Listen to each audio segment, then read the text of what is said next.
Hello, hello, hello. Welcome, everyone. Sorry that we're a little bit late today. I do apologize. It's my fault. I'm running a little bit late. Overslept. It's totally okay. We're here now. We got a pretty cool stream today. We are going to be doing some Guild Wars 1. We're going to be checking out the introduction of Palawa Joko to the story, actually, which I think should be pretty interesting. It's a bit of a spoiler, but I've talked about it in some other places, so, hey. But some other little things that are changing right now. What I'm actually doing, that you notice that the start screen was a little bit long there. What I'm actually trying to do is add our new panels to the stream stuff, because they've actually come in. So thanks very much to Walder. I see he's there. Also, our emotes I think got approved, but I think they're only temporary because I messed them up. What I basically did is I accidentally, I doubled up the Tato bit, so you have to type Tato, and then the emote. So if you want to use them for this stream, you kind of have to double up on those, which sucks, but,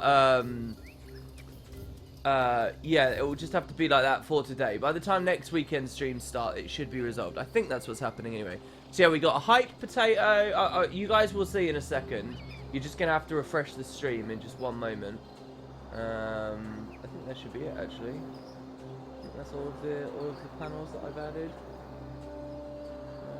Let's see.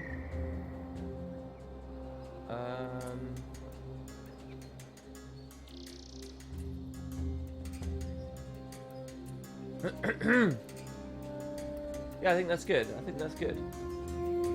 Okay, so let me just submit all of these. Submit. Hope you guys are all doing good. Hope you've all had a nice day. Correct me if I'm wrong, it's actual Halloween today, correct? We are in the Harvest Festival. Okay, not. Wait, is it the Harvest Festival? I know that's a Guild Wars thing, but that's it's sort of the Harvest Festival, no?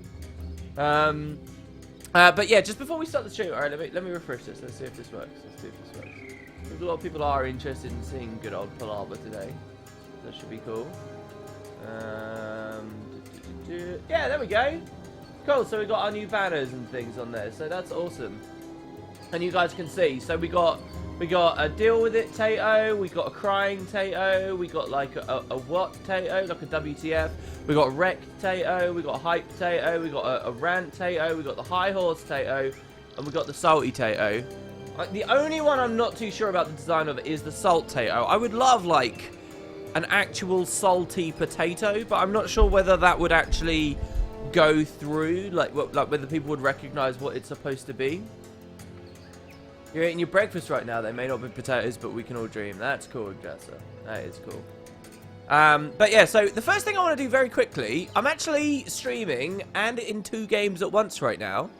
I could do a very funny picture-in-picture duo Guild Wars thing. But I just wanted to quickly, honestly, only for a second. You guys who tuned in on the Guild Wars 2 streams this weekend, you'll know that we've been doing a lot of decorating stuff. I kind of didn't want to leave people with too bad of an impression. Naturally, I left it up to Twitch chat to vote on what we were doing.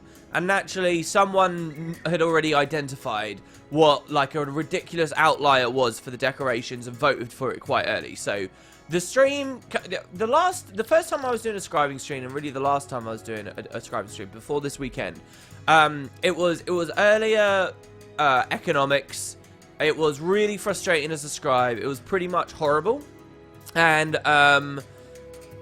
it kind of showed, right? Like, and we've all been a bit salty about scribing and stuff. And now and basically then I started doing the Halloween stuff and the SAB stuff, and I've done other things without doing much scribing, but I had a lot of fun. So this weekend I wanted to show off scribing again, but unfortunately, because of the nature of Twitch and, you know, people are just going to vote for the crazy shit, I sort of feel like the scribing stream I did, at least the first one this weekend, sort of showed it as still being ridiculously out of whack and like completely crazy bonkers, when actually I think in general it's okay. Like, that orchid is mental, but that orchid's a real outlier. It's just that people voted for it early, so we saw it early.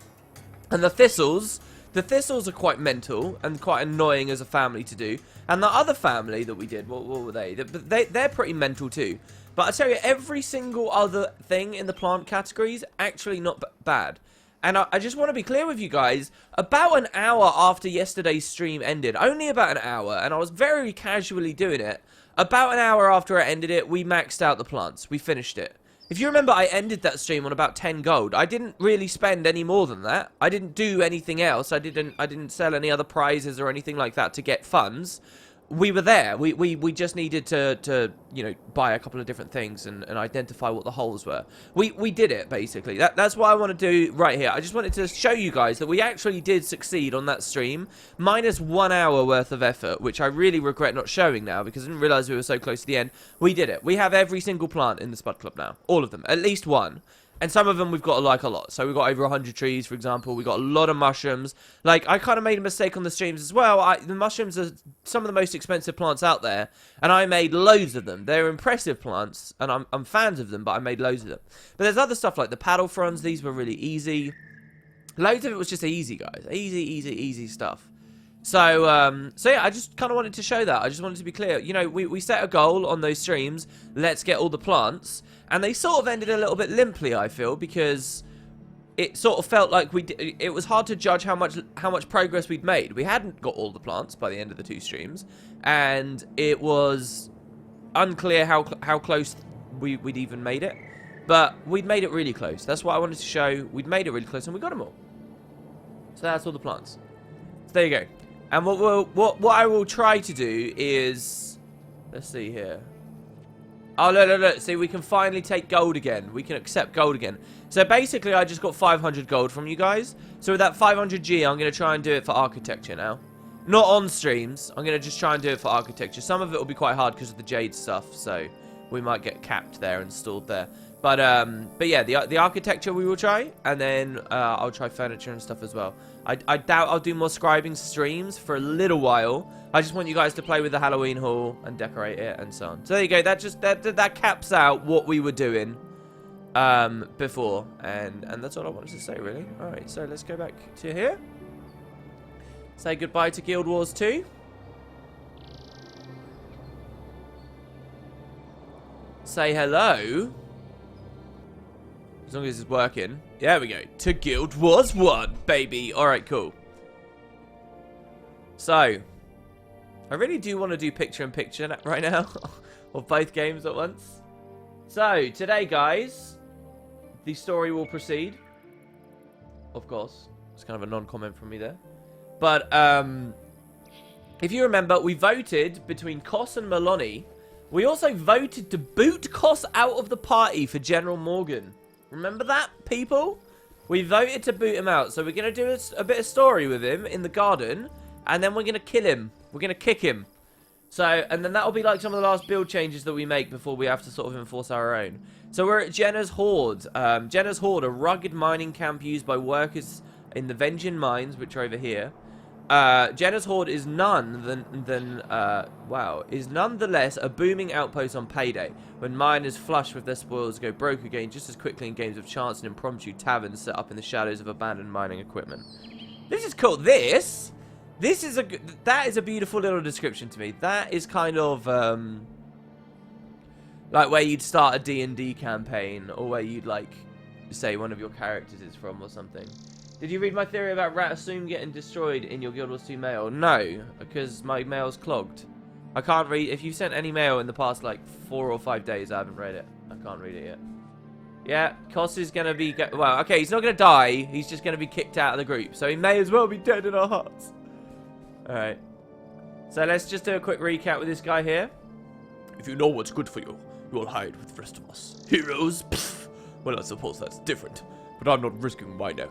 I can answer questions, but that's about it. Tell me about the past events. After Varish left that chaos demon in the Temple of Lyssa, you fought against the rifts and darkness it spawned.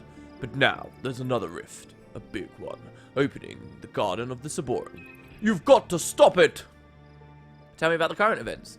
A rift to the realm of torment is opening in the Garden of Saboran, and the garden is falling into night. The Vabians make a last stand. The Vabians are making a last stand against the onslaught of Varish's dark forces there. They need help. Defeat the Harbingers, protect the Master Gardener, and use the light of Saboran to destroy the demons. Alright, give me some tips. Number 1. Demons are powerful creatures.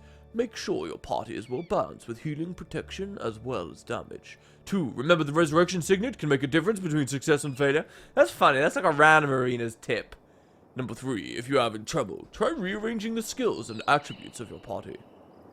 Alright, and we could replay the... yeah, let's do it. Let's replay the mission cinematic. Sorry to anyone watching these in serial who have just seen this back to back, but I want to watch it again.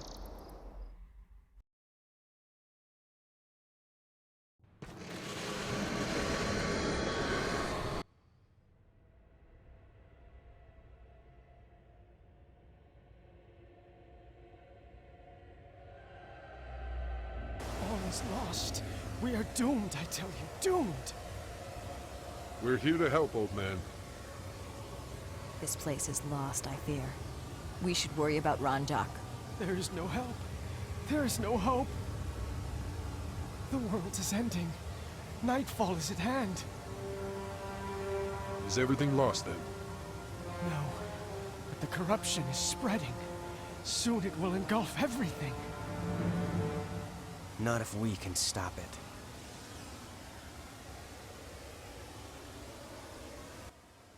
Oh, what a hero. Doesn't that just make you weak at the knees?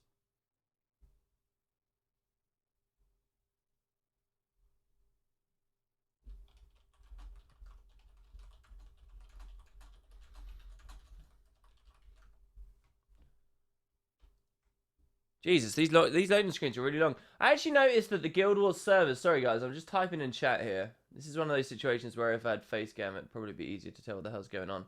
I actually noticed the Guild Wars 2 servers are sort of taking a bit of a poo at the moment. In that, usually I can swap for free between regions. And I do that quite often. Now, last night I did that. I swapped from EU, which we were on the stream, back to NA. And it took ages. It took like, alright, this is going to sound really privileged and entitled and like I'm Russian or whatever, and like I'm ungrateful or whatever. But it took like 20 minutes. Now, let me be clear. It usually takes about 4 minutes. But that's twice in a row. You remember yesterday's stream was a few minutes late. It's because I couldn't swap to EU. So, I don't know what that is. And the problem was people were waiting on me with the other one. So, the 20 minutes was really frustrating. You just don't know when it's going to end. Alright, guys. So, that's the story, alright? This beautiful garden, this beautiful... central fixture of Vabi that everybody knows about is collapsing into night. So this guy's a hedge wizard, Master Gardener Kobol. We hedge wizards keep the garden beautiful. It's our sacred duty from birth to death. We serve the gardens and preserve the blessings Lyssa has bestowed upon Vabi. It is said the seed from which the Saboran grew was a gift from Lyssa herself. Of course, the wealthy merchants and indeed the 3 princes pay more than they should for admittance. Beauty has its price, and even a hedge wizard needs to eat. This is beautiful, see? Man, imagine if there's some truth to that legend. I'd like there to be truth to one of these little legends, because you find in Guild Wars 1 a lot. There's lots of little stories like this of how people think the gods influenced them, and they're never verifiable, ever. And they're always just sort of building upon this mythos rather than supposed to be direct facts. But I like the idea of one of them eventually. It is true. This fucking is Lyssa's magic. Anyway, we've managed to get some sense in... and that, by the way, that idea of lots of little stories that build upon some but none of it's verifiable. None of it seems to be particularly true. A lot of it just seems to be deep legend. That sense, I never really get from the sequel. I don't like using the Guild Wars 1 streams as an opportunity to always bash Guild Wars 2. But there are places Guild Wars 1 does better. And that is something I don't ever really get in Guild Wars 2. I feel like if in Guild... Maybe I just watch it too closely, but I feel like in Guild Wars 2, whenever they mention some small detail, they're mentioning it in a way that it's probably going to... that it's supposed to be significant. This doesn't read to me as needing to be significant. But I wonder whether that's just because... I know that Guild Wars 1 is done and dusted, so my mind frame is totally different when I'm coming into this. While with Guild Wars 2, if they make a small comment like this, my mind frame is different, and I think that they might be going somewhere with it. Maybe it's not on the fault of the writers. Maybe it's my interpretation of the product. I'm not sure. What do you guys think on that one? Anyway. So yeah, we've managed to get some sense into Lohaj. And we're ready to end this waking nightmare. It's time to fight our final battle in the hopes of saving the Saboran and what little beauty remains in the world. Last thing I'd say about this... no, I guess it works, because the garden is just above us. Let me just be clear then. So, this is the mission outpost. So, usually, in Guild Wars, the suggestion is that you could walk straight into the mission area from nearby. So, does that mean that there is a portal entrance to the Garden of Saboran up here from the outpost? Because there should be, if they want this to make any sense. But I don't think there is, which is what's really kind of weird about it.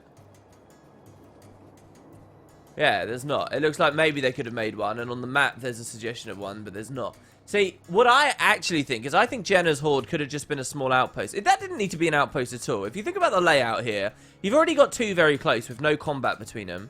Have Tyhawk, or have this just be a portal, and then I think Jenna's Horde should have been up here. I think it should have been around this location from the mines. Because then it actually makes sense, because you can go to that portal takes you into the garden.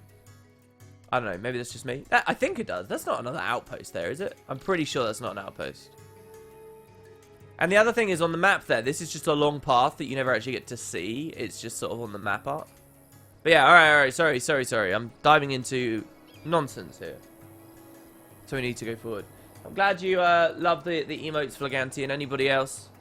We're iterating on it and going to keep changing it. Really, I think Wald is looking more than anything for feedback. So if you guys, you know, if you've got any criticisms, however harsh they may sound,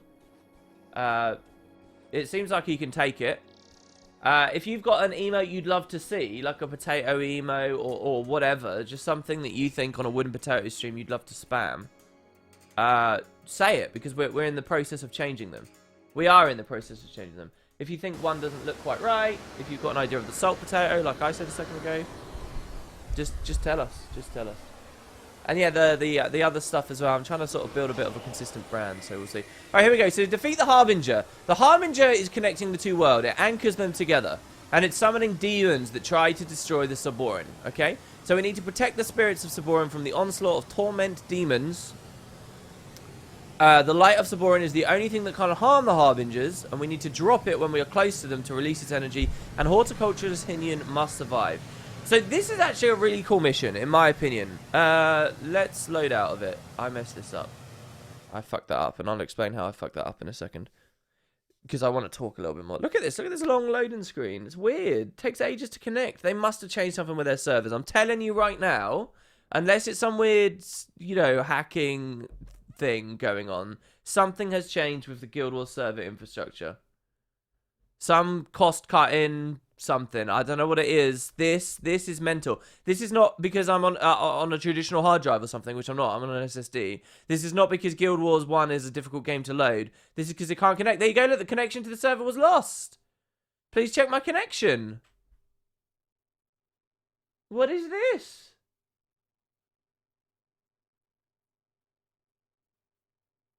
Yeah, I messed up the naming, so you have to do a double tato on it. That obviously will be fixed. Shit, man. Look at that. That's crazy. You're on Guild Wars 1 as well, and it's taken long for you. See, I'm telling you guys. Oh, look. I can't do it. Guild Wars was unable to complete the operation. It was unable. What is this?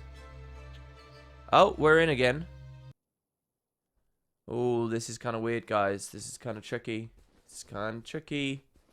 I know, we'll try. We'll try and get in the mission as quick as possible, because it seems the loading screens are what are being kind of weird. Alright, yeah, this is a cool mission, because, you know, it feels like a proper, like, little game. It feels like something that you could expand into a full title based around this game type, right? What I mean is it's like a mini game. It's like a game type. It's like a game within a game. What am I doing here? Alright, we are in the right place. Okay. So, basically, alright, the whole idea is, it's a lot like the previous mission, where you had a very specific goal of defending the altar in the middle. Really what we're doing here is we're defending Horticulturalist Hinian. Hinian will create these lights of Saborin. He says, I can summon them, but we need with the help of the spirits if we hope to defeat the Harbingers. So, the lore behind this, I've always been a bit disappointed they don't go deeper into. But so basically, there are these mobs that are going to get spawned and charge us. The Harbingers? Well, no, they're not going to charge us, but there's lots of mobs around. They're anchoring the two realms together. And what's happening is the only way to kill them, here's one, is by dropping this light. Dropping the light next to a Harbinger is the only way to damage it. So this is a Harbinger here, and the only way to hurt him is to run up to him and drop this item. Once we do drop the item, it's an insta-kill, as you can see there. But here's the thing. We now have another Harbinger and we need another light. Well, luckily, whenever you kill one, it spawns a spirit of Saborin, who creates the lights. Now, these spirits can die, though. So there are patrols of Marganites that are going to be charging forward from a rift in the middle of the garden. And they're going to charge forward. And if you can't kill them, if you lose this like game of tug of war, right? Like imagine we're pulling on a rope. There is territory that we own. Currently the Margonites own loads of territory and we own none. And we're trying to push deeper and deeper into their territory against these oncoming patrols. Now, if the patrols push back against us, they will kill these spirits. And if the spirits die, we can't get the lights. And without the lights, we can't kill the Harbingers. And at that case, we're dead. So slowly, it will keep pushing back and back and back to the very first light we got, who was Horticulturist Villian, who's right at the start. If Villian dies, you can get no more lights, and the mission fails. So there's some really cheeky ways of completing this. Now the final, so basically the idea is we keep grabbing lights, spawning spirits, and killing oncoming patrols. Makes sense, right? So that might seem a bit basic for you. Well, so the final thing to understand is that as you kill more Harbingers, the Margonites get more pissed off. And look at Panic here. Look at you. Can you see Panic working really well there? That's beautiful. They get more pissed off and spawn larger patrols. So here's a patrol coming here. This patrol is the size of what, like 5 or 6 enemies. But the thing is, this spawned when we killed maybe way back deeper in the place where we haven't seen them. These guys spawned maybe when we had 2 spirits dead. Right now, another patrol's already spawned. It's charging us right now. But it spawned knowing that 3 Harbingers are dead. And now it's like, it's a stronger patrol, the next one. And the more Harbingers we kill, the worse it's going to get. So this is really one of those missions where, again, it's like you snowball. It's either going to go really well or it's going to go really badly for you. Is the game a little bit loud, guys? I'll turn it down. So yeah, I really like the flow of this mission. And then the final cool thing is the bonus requires you to go off on the sides and kill some bonus Harbingers. But you have to do that near the end when there's all these patrols charging around. And it's like, do you split up? Can you go quick enough? Truth is, thanks to power creep, you kind of can just go quick enough. We've got an interesting thing going on here. You can either go left up that staircase over there. You see off in the background. Look how beautiful this is now in its degradation, shall we say. I just reminded myself, for some reason, because this is a ruined like temple area, I reminded myself, you know, I told you guys my younger brother's in Thailand. He showed me this image of like the largest statue of Buddha in the entire country, and it's like all degrading and stuff. It's amazing. This is taking us a while to kill this patrol, which worries the poo out of me, by the way, just to throw it out there.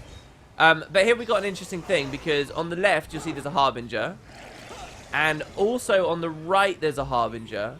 But the problem is we've got patrols charging us, and we don't know whether the patrol's going to go left or right. So you got to like watch whether they go left, then they go right, then they go left, then they go right, then they go left, then they go right. So you got to like watch that carefully. So I went right here, and the patrol was also going right. Not gonna lie, that was pot luck.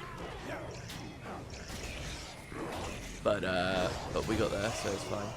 So hopefully, what we want to do now is we want to kill this group nice and quick. So what I'm actually going to do is I'm going to flag my guys there so that they remain and keep fighting and killing. I'm going to walk back on my own to grab the light of Saborin and then return. Now, you never saw so much of this kind of stuff. You'll see, even with the power creep, even with me running fairly strong stuff, I'm doing things like this. You never really saw this in the other campaigns, but as soon as Nightfall came out, they released the ability to flag, and so I think they were a little bit less scared of doing things like this. Factions was a weird... Well, Prophecies had some of this, but they never went that hard. I mean, the game just came out and whatever. They knew that back when Prophecies first came out, they never really thought people would be doing too much henchman stuff, I think. I think they thought these would all be parties of all 8 individuals, and it would all be wonderful. But then when Factions came out, I think it was quite clear a lot of merchant... a lot of gameplay was happening. So here, there's a spirit. Let me just be clear. There's a spirit over there. We don't want that spirit to die. We also have loads of mobs. And we also have a patrol running. And the patrol, if it goes over to that spirit now, I can't get to that spirit very easily because there's a horde of Margonites in the way. And we won't easily be able to defend it. So you'll notice the route I did. This is all just on memory, by the way. I haven't played this for years. I'm hoping I remember this correctly. The patrols are spawning much slower than I thought. But yeah, with Nightfall, then I think they were a little bit less scared to do this kind of stuff again. Because honestly, it didn't matter. Like, you could flag. You could flag 3 heroes into individual locations. You could flag the whole party into an individual location. So here I'm standing back, okay? Because this patrol's going to come in. They're going to hit these minions there. The minions, unfortunately, are going to aggro the Margonites further back, which is what I didn't want to happen. That's really unfortunate. The minions were too slow there for what I wanted. But, thankfully, the patrol aggroed the minions first, so basically my team's not taking any damage. The only people getting hit are Koss and Maloney, because they ran into the AoEs. The rest of it is just Margonites hitting minions. That patrol back there, they may look like they're a part of the fight, but actually all they were doing were hitting minions at first. And they would have broken from us. They would have leashed from us. So now the fear is, by the way, I've been baited into this group here, and I know that I've got another patrol coming very soon. So I've got to clear this up as fast as possible so I can get in and aggress that next patrol, because I don't want any of my spirits to die. It's not a big deal at this point if they die. Alright, so now we know that the patrols come from the middle. We're getting near the rift, near the end of the mission here. So I'm going to come over here now, and I'm going to clear this group out. And this is a pretty safe move, because we know that the spirits are going to run down this waterway. And if they do, I mean, I'm already in a position to catch them before they get to any of my spirits. Alright? So that's fine. Now, the next Harbinger, if you're wondering, is just up here in this trench. Okay? And that's the Harbinger of Nightfall. He is the final one. He is the one anchoring the two realms. If we kill him, we actually save the garden. So we're sort of at the end of this epic struggle. Now, here's the final thing, though. There's the bonus. And I am going to go for the bonus. I haven't really done so much of that on these streams, but I am going to go for the bonus. I am going to show you guys. That when prophecies came out, you couldn't flag henchmen. The healers also... Yeah, I know. That's what I was saying. That you can't flag them. The healers were also bugged sometimes and run back and forth and not res the team. I'm not sure whether that's bugs so much as it's just their AI. Why is this group taking so long to die? We've got another patrol here. I wanted this group to be dead long before this happened. So now we're at a point, by the way, because we've killed the maximum number of Harbingers. Alright, so now if we kill this patrol quickly, we're in a good spot, guys. We're at the point now where we've killed the maximum number of Harbingers we sort of can have before the Harbinger of Nightfall. So these are the most deadly patrols we'll be getting aggressed by. Alright, I need to target this cleric. This cleric's the main deal. I didn't need Signet of Synergy for this mission, which is interesting too. So we're just going to try and kill the cleric. So these patrols are very, very, very, very powerful. So what I'm going to do now is clear this one up as fast as I can. And that is about as fast as I can. And we're going to run. We're going to leg it, okay? This sucks. They're still not dead. It's okay. They're fighting the minions. The thing is, I could run off and just risk the minions finishing them off with Death Novas and stuff. But I don't know whether they will. Alright, there we go. That's the patrol dead. Okay, so now we're gonna leg it, okay? We're gonna proper leg it. I don't have any healers on my individual hero flags. If I had, in the first 3 party members, an individual a healer, I could have kept the healer back. Now what we're gonna do is we're gonna run up this stairway here. And we're gonna attempt to kill the bonus Harbingers that are up here. However, I've just realised that I've made a mistake. Now, the mistake I've made is the next patrol is going to go off on the left instead of off on the right.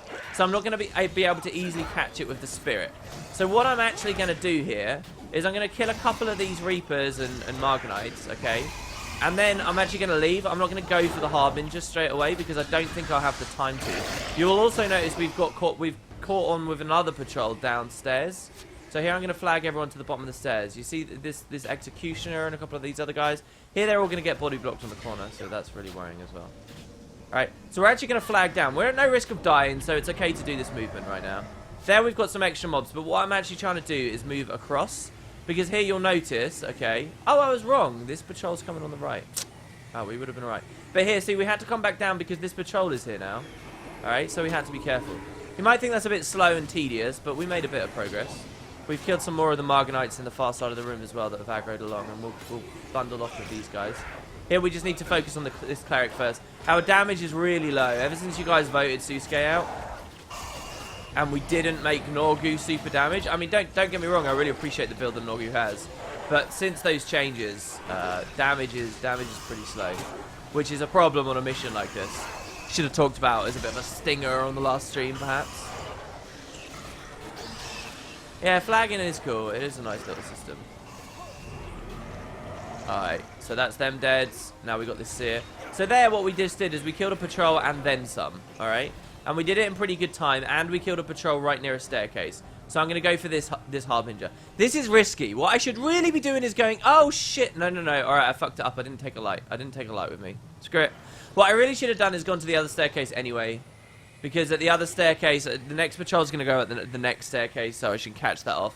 It's going to take a little bit, guys, but that was a stupid idea. If I'd gone to the top to try to kill the Harbinger, I wouldn't have had a light, and it would have been over. So here I'll try something else. I'm going to flag all those guys so that they stay down there to catch any patrol.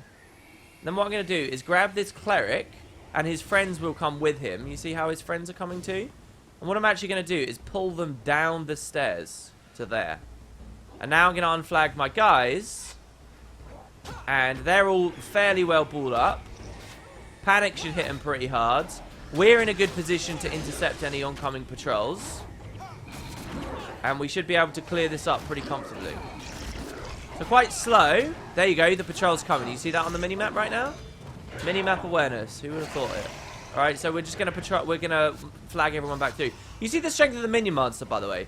The reason I can flag like this is everyone's going to run away, but the minions are still on the bridge, on the stairs. You see that? As soon as you understand how minions work, the game gets a lot easier. The minions are body blocking that old patrol and exploding in their faces with Death Noda. Also, we engaged on this patrol hit, the stair mobs, I mean, not patrol. We also engaged on the patrol really well because they're super well tightly balled up and they're going to get just exploded.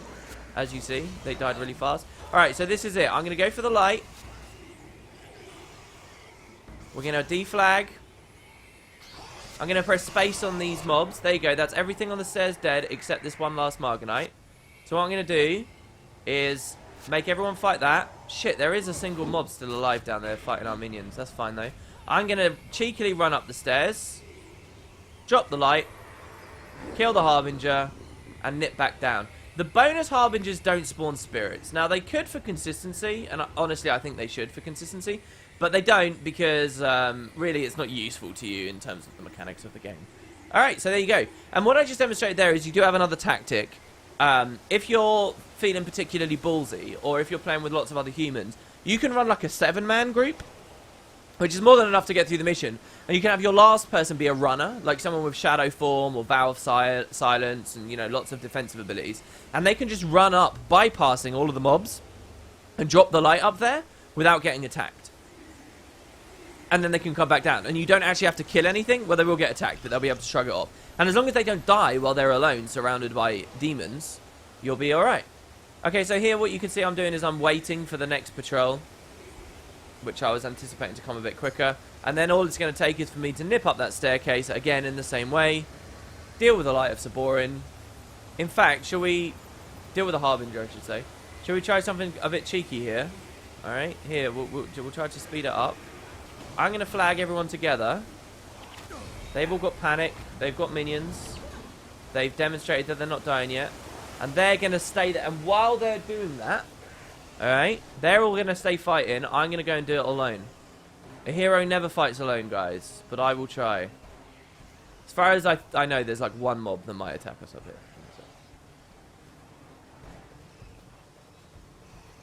If I remember correctly, Spirit of Fury, that faction skill is really powerful with your build. Are you running another PvE skill, then nothing to fear that I'm missing. Oh shit, this hurts. And I can't even self-heal because I don't have a friend with me. It's fine, it's fine. It's fine, that Marganite really hurts. Yeah, we were running Spirit of Fury. I can't remember why we took it off. It's not because we're maxed out on PvE skills. We've only got 2. We've got Save Yourselves, There's Nothing to Fear. And, yeah, we did have Spirit of Fury. We swapped it for some reason, though. I can't remember why it was. There was a reason, though, at the time. Alright, and now finally, I'll just bring everyone with me. We got to kill the Harbinger of Nightfall. So, we got to push up into the depths of the place to where this portal is. By the way, get a load of the environments, guys. You voted for this. So, what I want to do is once again sort of wait for the patrol, because I don't want to fight the Harbinger of Nightfall at the same time as a patrol, at the same time as potentially these other 3 mobs here. So we'll just wait a moment. The patrols spawn like somewhere in the middle near under this tree. We'll just wait for them to appear here.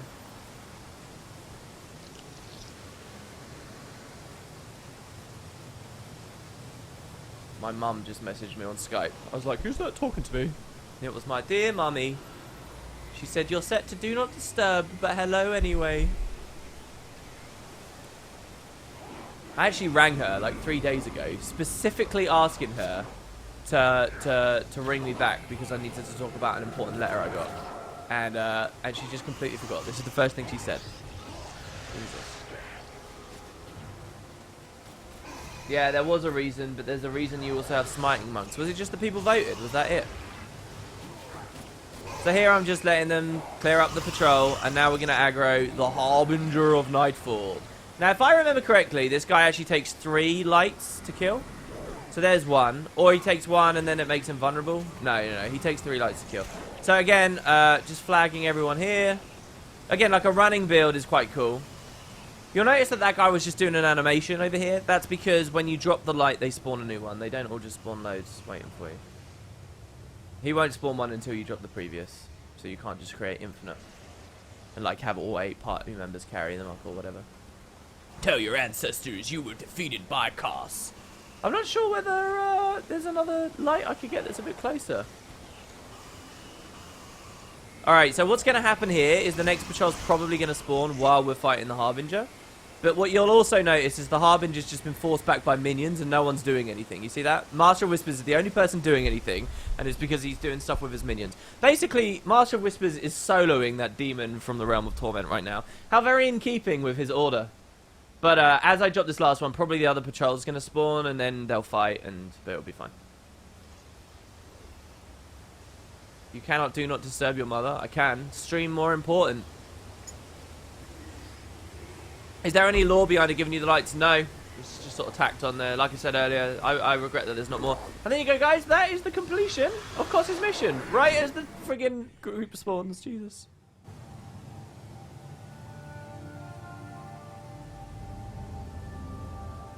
Kos? So much of the garden has been corrupted.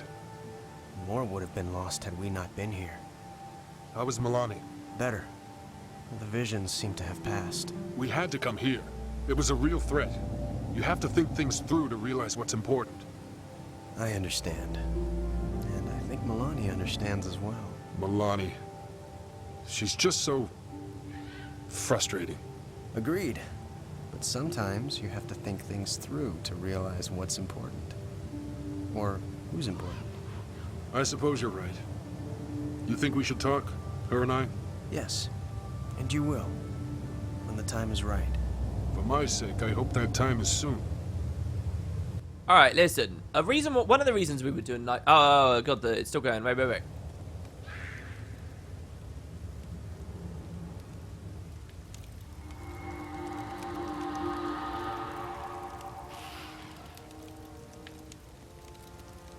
Mistress, is something wrong? The ruptures. They have stopped. It matters not. When you free our lord, the torment will wash over the world, transforming it. You are right. I can feel Abaddon's presence like a weight in my mind. It is nearly overwhelming. Abaddon depends upon you. Would you hesitate now? No. Abaddon's will be done. It is, mistress. And your reward is coming when you weaken the last barriers. Hail, Abaddon! Yes. Hail Abaddon.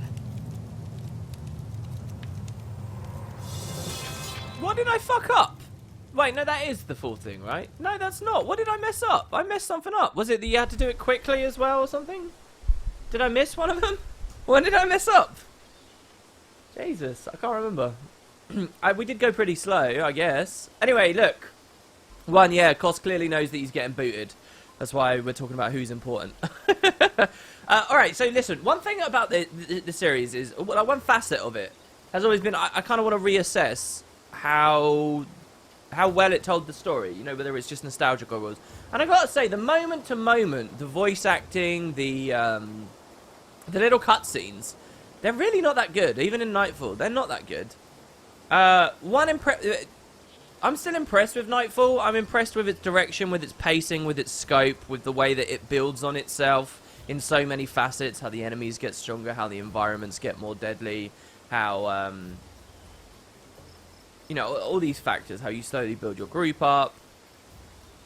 You know, just in every level, like when we talked about with the prestige armor, when we talked about how we're slowly getting better skills as we go through, how we can slowly start unlocking more armor for our guys, and in terms of the story, how we get like those flashes to the other side of the conflict instead of just seeing ourselves all the time. Like, I feel like all of those things are really good, but the moment to moment really isn't that good.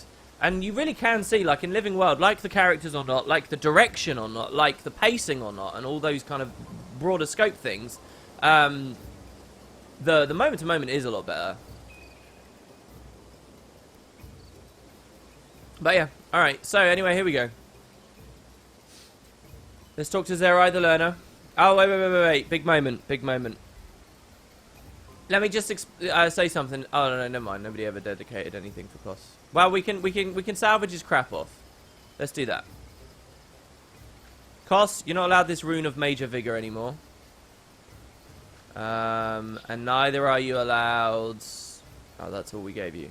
Pfft. Okay. That's it. There you go. Kos, you have been stripped of your rank. Your rune removed, shamed by your countrymen, with your sundering rhino charge hammer and your elite armor that we gave you. You know, you were the runt of the litter.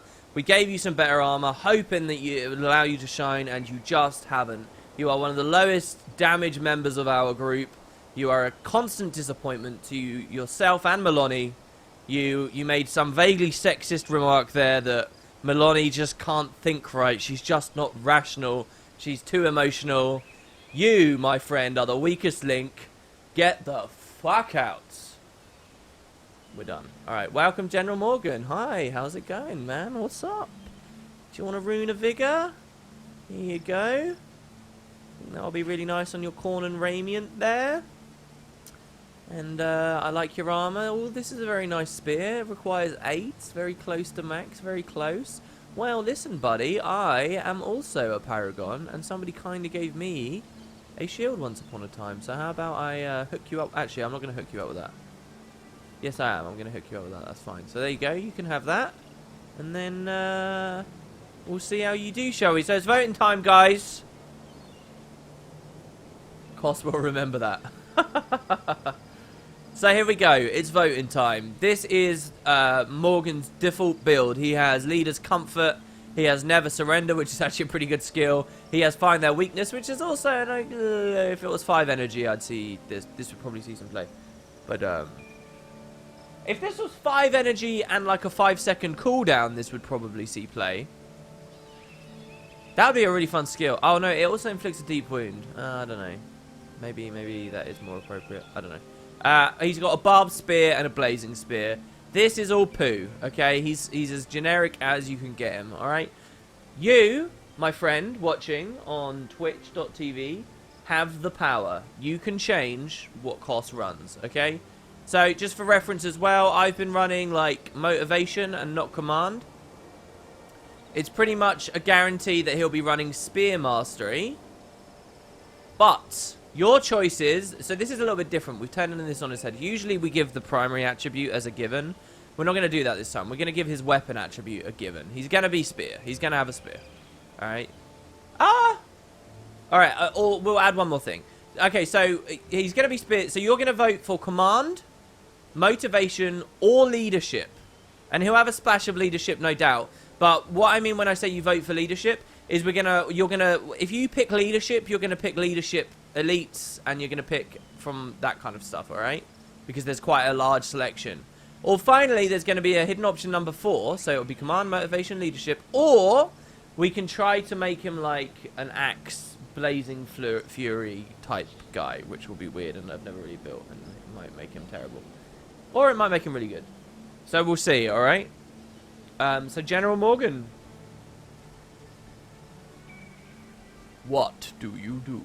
Alright, so if you guys tab in, you'll see a link to Straw Poll in a second. Is he going to be command? Command is all about offense and strategic placement and movement, and empowering your allies offensively and taking control of the battlefield through sheer force. Motivation is about empowering those who are weak. It's about improving the capabilities of your allies in terms of having low energy or low health. It's about cleansing their conditions. It's about enabling your friends to do what they can do best because they are more motivated. Or are you going to go with leadership, which is really, I mean, in terms of flavor, it's Leadership are all the overpowered things that Leadership are all the things that couldn't possibly exist on other classes because they'd be overpowered there. It doesn't mean they're necessarily overpowered on Paragon. It just means that they would be overpowered if used on other people. So they've been dumped in there. Which happens to be quite a lot for Paragon because of the way that anthems are difficult to be stripped and stuff.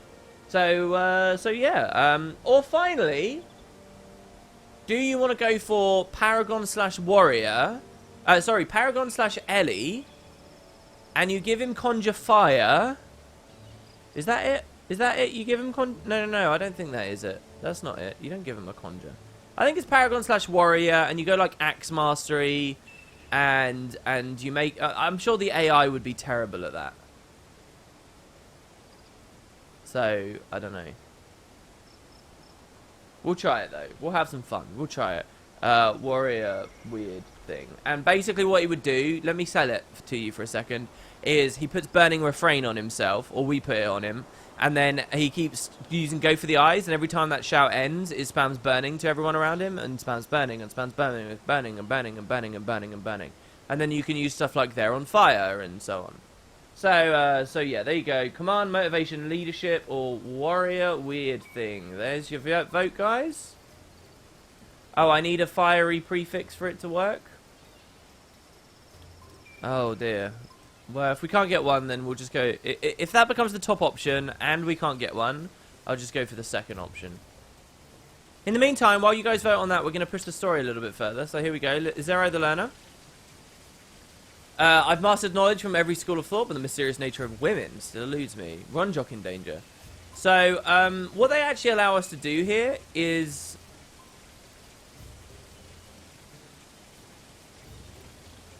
This is weird. Does it take you to the mission? These dark times bring with them dark dreams. In old tomes at the library, it is said that Abaddon will strike through the minds of his enemies. Abaddon mindiness? Do you think the Guild Wars 2 writers considered this when they started doing Morgemoth mindiness? Does that pair Morgemoth with Abaddon and Cormier thusly?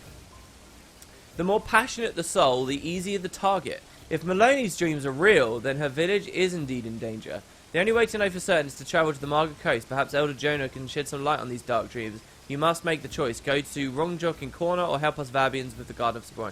Yeah, I think what they're just doing is we're getting the alternate story already, which is kind of weird. So I'm not going to do that. Crossing the Desolation. Required hero Zed Shadowhoof. Woo! Zed's going to come back into it a bit more now. This is it. This is the moment. This is the titular moment. Alright, so here we go. You have stayed the darkness for now, but the real threat, Varesh, journeys across the desolation, seeking the mouth of torment, where the 5 gods struck down Abaddon. Alright, let me be clear, guys. The mouth of torment is where that fractal would have taken place. Or if the devs knew what the fuck they were doing, is where it would have taken place, okay? Because a lot of people thought that that fractal would take place in Ara, or just some vague area of Or, or the Temple of the Sunken Gods near Or, in the Straits of Devastation, or even some of them might have anticipated it would be in the Crystal Desert. Maybe they'd think Augury Rock or something, on like an island in the Crystal Ocean as it was, and you get to see it become the desert or whatever. There's none of that. It's actually here at the Mouth of Torment, near a city called Mora, alright? That's where it would have taken place. It's actually an Alolan location. And I always said that, by the way. If you go back to the old video I did where I was talking about my decision not to vote for Abaddon, I talked about where it should be set. Anyway, where the 5 gods struck down Abaddon. No doubt, Varesh left her demonic forces behind in preparation for an attack. Should you get across the desolation and break through her rear vanguard, you should catch her relatively undefended. However, no mortal soul can survive the sulfur clouds that have stripped the desolation of all life. You must find a way to cross the desolation. Other than Palawa Joko, our libraries have no record of any living creature surviving such a journey. The sands hold nothing but great worms and bleached bones. Cormier recently sent word that she needs to speak with you. Perhaps she has information. Will you go speak with her? Alright. You get nostalgia chubbies for the duration? I'm glad you do. Anything for Cormier. Alright, so listen. This is one of those things. People think Cormier doesn't do much. Just because she hasn't been in the story during the Vabi and stuff. Does that mean... Let me ask you guys a question. We've been here in Vabi, forming treaties with the princes and doing whatever, right? Does that mean that the rest of the universe has ceased to move? Does that not mean this counterattack is not still a theoretical thing? Does that not mean that Cormier has to re-establish and galvanize her remaining forces? Does that not mean that Cormier, who is wounded and has just been liberated from a jail, has not been working her ass off just because we've been gallivanting off in a distant, remote nation? Of course not! And do you know what? I have a lot of respect for the devs of not putting Cormier in this story arc. Like, the bland, the basic, the blunt thing to do is to say, oh, Cormier comes with you, so she's always around and she's your best friend.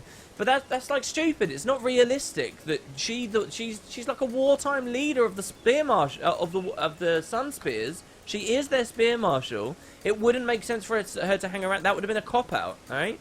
They let the story be what the story would have been, and that's that Cormier would stay back in Istan and work on the forces and stuff. And you know, just because we the players didn't see her so much, it doesn't mean dick. What annoys me is when people come out with arguments that Cormier didn't deserve a goddard and stuff, because they reason it with this. But it's even worse when they reason because mechanically she didn't do much. Oh, all she does is cast incoming. Oh my god, like that matters. Like hell that matters. That's obviously got nothing, that's just mechanics. That always infuriates me too. Anyway, so there you go. That's the Vabian arc done, by the way. We are done with Vabi now. You'll notice that it sort of took us kind of close to the Desolation, and the suggestion is that Varish came through the Vengeance Mines, I think anyway, to get into the Desolation and the mouth, which is where her ritual will be completed. But we never actually go through there, which is why I showed you that walk. It would probably be better to show you it now. But yeah, so we got to get through the Desolation. How the balls are we going to do that? We've got to get through the Desolation, and no one's ever done it except a dude that was killed and imprisoned 400 years ago. What was it? 200 years ago? I think it was 400. 200 was the Jade Wind. So, a long time ago. Someone check the timeline. Somebody teach me. Teach me how long ago it was, because I don't actually know. Well, maybe Cormier's got an idea. As ever, Cormier has a plan. You might think, oh, WP, we got to set up Morgan. We will set him up soon. Don't you worry. Don't you worry, my lovelies. Also, Norgu hit max level, so let's bump his fast casting up once more. And we can rune him and stuff as we start to struggle. So, hello, Cormier. What's going on? Look, imagine this as well, by the way. Remember we were talking about the movie version? The moment Morgan meets Cormier. Think about that. That would be a great little scene, wouldn't it? That would be a great scene. It's so cool seeing Morgan with us now. All right, Cormier. The journey of life is best taken with... All right, yeah, that's not her voice. The journey of life is best taken with good company. You got my message. Good. We need to find a way northwest through the Desolation. But I fear my time on this world is nearing an end. My nightmares have grown stronger. Stronger even than Maloney's. They tear at my soul. I know not how much longer I can hold together. You see, my eyes were back in Gandhara. Never mind. I need you to take Zed and speak with Mirza. See if there is any way to cross the deadly sulfur. I will see what other information Narashi and the others can dig up. Alright, so she's blind now. This is the first time we've seen her blind. If we did the Mugrid the Sly stuff, this would probably feel a bit better. As it stands, this doesn't feel too good to me, actually. I don't think they've done this very well. They've rapidly gone into this. It is a cool story in principle, but I don't think it's told very well.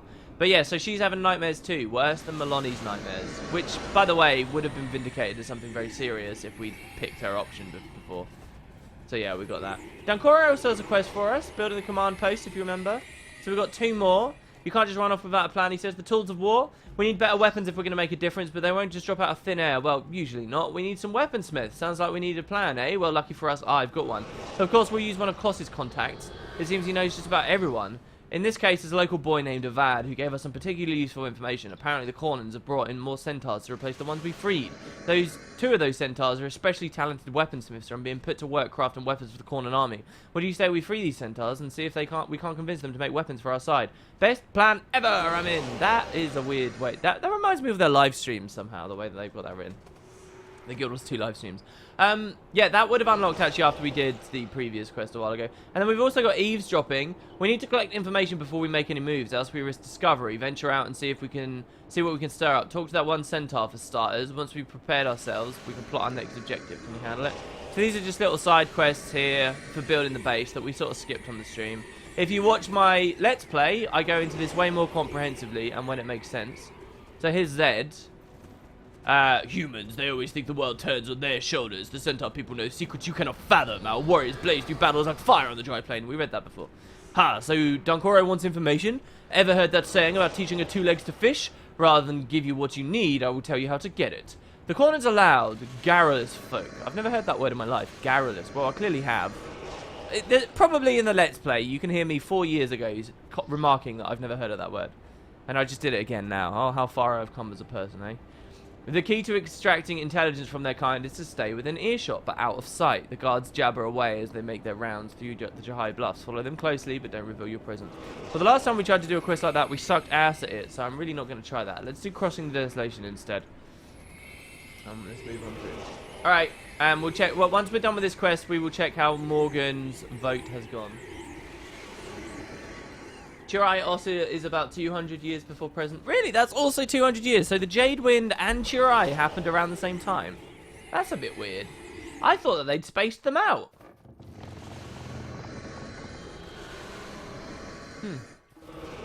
Oh, look how beautiful this place is, man. Love it. Let's go... Turn the fog off. Look at that. Boy. Yeah. That look good. Look at the water down there with the fog off. Nice. Very nice. Okay, so we're in Chirai's procession. I never really actually showed you guys this map too much. We came here before because of the suggestion of an ancestor tree. Which is an example of centaurs doing some specific stuff around a tree in a very similar way to how Ventari did at the Pale Tree and nurtured the Pale Tree. And I feel like probably was an intentional thing that the devs drew on when they wrote that Eye of the North story that has fed so much Guild Wars 2 lore that they've never really built on further. If we go to Alona at any point in Guild Wars 2, it'd be really nice to get more elaboration. Yeah, I stayed hidden by killing them 4 times. Yeah, that was not my proudest moment. Yeah, Morgan still doesn't have a build, but it's fine because there's really not much fighting in this. There's just random little easy patrols. I mean, these are low-level Corn and Hecate. These are not anywhere near the difficulty of the demons we've been fighting recently. This is just a nice little refreshing ease off, a quick little jaunt back through some early areas. See, I like how the story weaves around Nightfall as well. They did it a bit in factions too, so credit there also. But like, you know, Prophecies just felt so contrived as the story was just a mechanism to get you to push around the world. There really was so little looping back around. The most that it happened was coincidentally at the most naturally told and realistic part of the story, which was the Ascalon arc, where you'd get looped back into Ascalon City every now and then and around that area before pushing off. But after that, it's just like a mission's entire goal.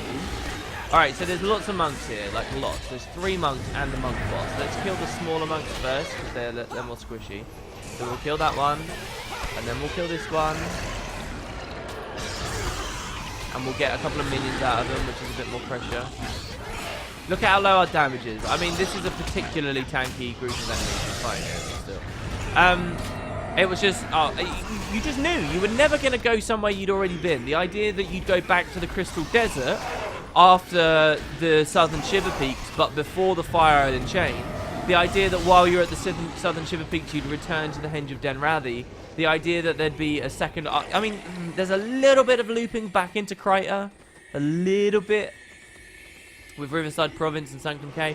But, I mean, just not enough. It was just a world tour. And even then, it wasn't the same locations. It was just the same region a little bit. But here, you know, you're going back to the Sunspear Sanctuary. We went back to Istan.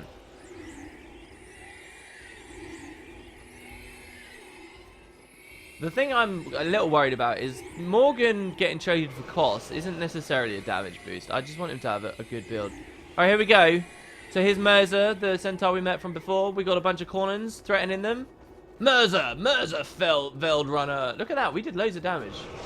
Half beast. War Marshal Varish demands your surrender. All offbeats are ordered to the Djarin estate for confinement. Any who resist will be slaughtered. And look, that centaur just got owned. Fine words for the half-beast. The Corners hold no sway over the Corner centaurs, human. Here is the death of your true day. And he killed him. Your darkness will pass. We will be here when the true day dawns, and you will die for that, Conan. Centaurs of the Veiled. I'm messing their voices up so bad. We will fight for our dying beds to break the golden hold over this land. Jesus Christ. I was voicing the centaurs as the Cornans and the Cornans as the centaurs. Look, they're angry with each other. You get the gist. If you wanted him to have a good build, why would you let us vote, Kappa? Well, I mean, you're making a joke, but people generally have voted quite nicely recently. Let me revise my numbers. Since the faction booklet doesn't tell me dates and Alona time, and the Nightfall one doesn't have cancelled. So. Yeah, go to the wiki, go to the timeline. It will lay all them all together. I'm pretty sure they didn't happen at the same time. I think there is a pretty big gap between the two. I thought it was 200 years in the past was the Jade Wind, and about 200 years before that was Palawa Joko, maybe even longer. The Great Pilgrimage was 868, and the Jade Wind is 872. That's in the Villian calendar, is it? So here we're just defending, as you can see. So we should come back over here and save some of these centaurs as well. Signet synergy, signet synergy, signet synergy. Oh, we caught him with it. Come on. No, why? I don't want these centaurs to die. So these centaurs are worshipping this big tree here, by the way. Yeah, we got giveaways going on.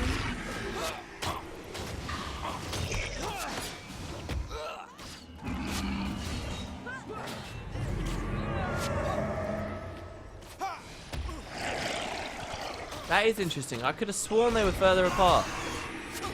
Well, there you go. You know, I noticed a lot of stuff like that. I used to be much better at the Guild Wars 1 lore and be able to recall a lot more than I can now. I'm much better with the contemporary stuff, but like, it's amazing how it slips. It really is amazing how it slips. I think you have to have a lot of respect for the writers to know just how much stuff they're juggling. Like stuff like, you know, do they remember that Abaddon has such a heavy dream-based influence and mindy influence? Nobody's talked about that in the community. Nobody's drawn parallels between Abaddon and Morgemoth.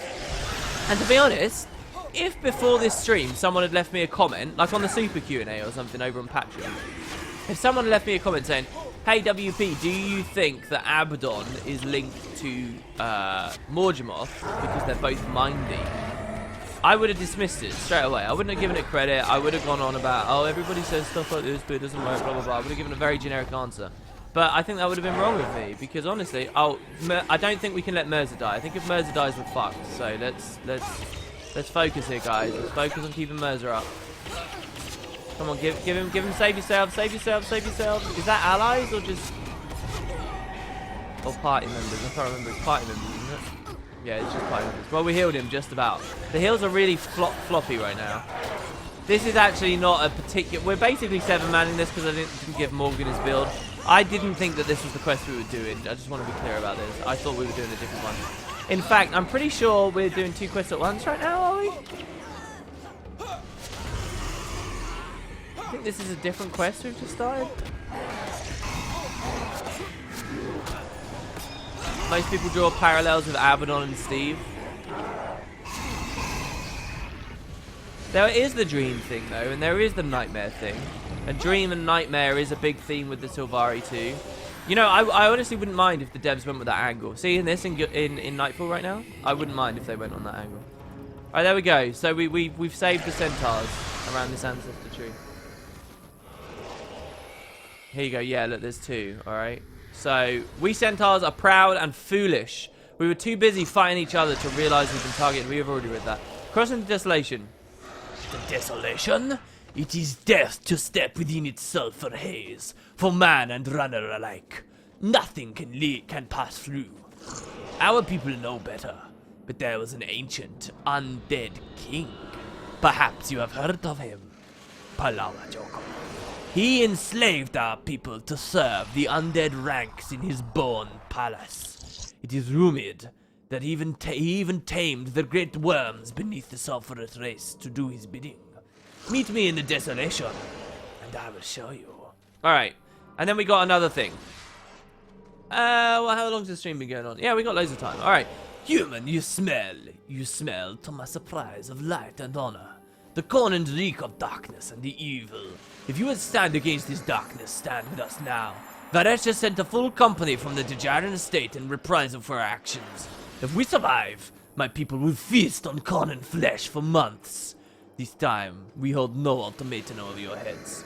It is your choice to make. Zed has faith in you, and so do we. Will you stand with the Centaurs? We stand with you, Merzifeld Runner. Alright, so...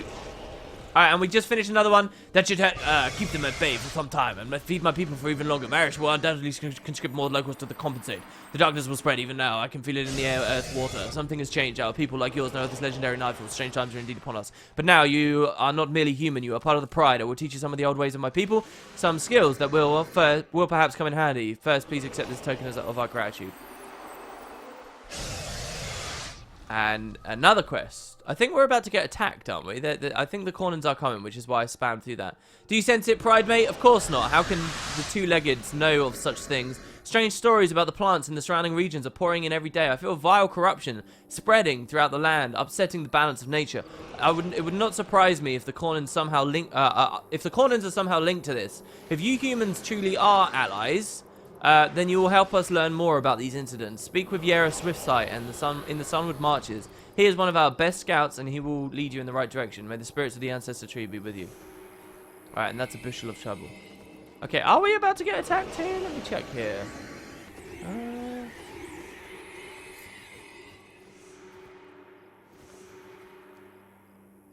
Yeah, we're not getting attacked. That's weird. They suggested that there was another attack.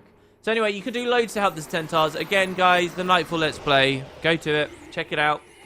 Every quest is detailed right there and then. Just with a bit of a more British, croaky sounding me. Zaitan had death and darkness. Grenth has death, justice, and ice. The thing is, though, it's so retarded to talk about some of this stuff. Because they've demonstrated the gods just chop and change. The gods are just like, yeah, alright, I'll have this, you have this. The gods, like, cooperate about magic. They don't hoard it greedily like dragons. Greed doesn't seem to be so much of a thing. We have a story of Abaddon was the god of water, and then what he did was he got absorbed by Cormyr, who became instead. Abaddon was secrets and water and mindiness. I don't know what the fuck you want to say, but officially he was secrets and water. Okay, and then when Cormyr took it, she was truth and water, and then in the 250 years between the two games, Cormyr gave water to Lyssa. ArenaNet specifically wrote that story in there, that there was a transfer of power. That hasn't manifested in any heart quest, in any story step, in nothing, anywhere in Guild Wars 2. But they said it happened. Alright, so that's a really interesting point to think about, right? Like, for two reasons. One, okay, so it never manifested anywhere in game. Is it then important? Maybe it's not important. Are they going to go back on it? Did they forget about it? Doesn't matter anymore. All right, that's one thing to think about.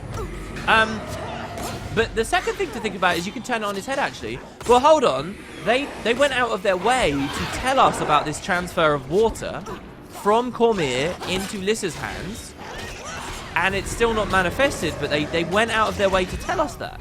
Does that perhaps mean instead, actually, it's really important that they had to get it in there somewhere? Maybe it was going to become important sooner than they thought. Is there something deeper going on there? But that one thing fundamentally should alter your understanding and undermines a lot of these theories about, oh, what god is paired up to what dragon? They shift it around, right? Like, if there's loads of different things that undermine the theory, but that is, like, to me, the single biggest one. What's the point in pairing them up when they seem to just shift it however they like?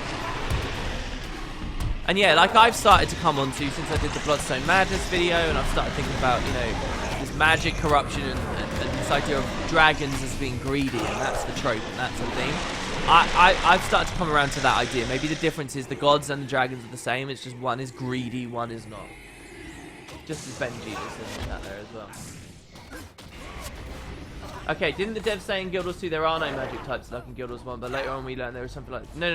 Look, you're getting confused. And I sort of don't blame you for getting confused. What you should understand is right at the start of Prophecies, at the beginning of this franchise, they wrote a bunch of fillery lore and random stuff that had no substantiation or further development. That started getting rectified with, say, Nightfall here, right? But anyway, one of them that they did was when they released the game, they had 5 different caster classes, alright? They had the Ellie, they had the Monk, they had the Mesmer, they had the Necromancer. Okay, they had 4. My mistake, they had 4, okay? And then, and they also had this idea of the Bloodstones, which had magic in them.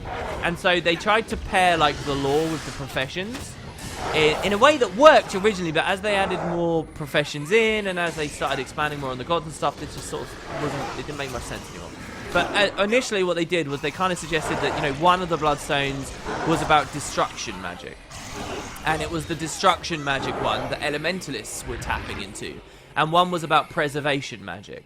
And it was the preservation one that that monks were tapping into. And one of them was about, what did they call it? Denial or something? I can't remember. Or distraction or something. And this is what mesmers were tapping into. And essentially what this was this was some really, this was like, oh my god, what's the word? Board something. What's that word? Shit, what's the term? I'm not reliant on it, but I'm frustrated that I don't have it right now. Boilerplate, that's what I was thinking. This is like boilerplate writing that tries to match the gameplay to the world, which is what I think you find a lot of developers sort of do initially. But it just didn't mean much. Outside of what it was said in the manual, it didn't mean much, and it didn't really affect much. And so what happened is it was never really referenced or talked about in any meaningful way. And eventually in Guild Wars 2, when the devs were asked about it, they were like, look, we're not really that excited about this idea, basically. So, the official story they gave us was, this was just sort of a human interpretation of how things might have worked, but nobody really stands by it in 250 years later. Ergo, don't read into it, it means nothing. So that specific idea of the Bloodstones having different types of magic and dominion over types of magic, they then sort of hand-waved away. Alright, here, this could be dangerous. This guy's called Core Living Flame. He casts Searing Flames, which does massive damage. As long as I have Save Yourselves up and people spread properly, though, we'll be okay. What he does is the first cast will splash burning, the second cast will explode it. It's good, I don't need to keep proc it. That's fine. You'll notice the environment here is slowly getting kind of waste-like, and that's because we're on the edge of the desolation. But yeah, so like, the Bloodstone thing's one of those interesting things. I personally think that the only people who really care about that Bloodstone lore are new Guild Wars 2 players. Because when you're a new person to the lore, when you never really experienced Guild Wars 1, what you'll do is you'll watch a bunch of Wood and Potatoes videos, or you'll go to the wiki, alright? Probably it's a better idea to go to the wiki. And you'll spam through a bunch of articles, and you'll take all of that information as gospel, and all of it will build on the world, and all of it you'll like retain it on the same level, and you won't appreciate the nuance of when it was implemented and what significance it actually had. And if you look at the way that the wiki specifically is structured, I think they talk about that Bloodstone lore and stuff early.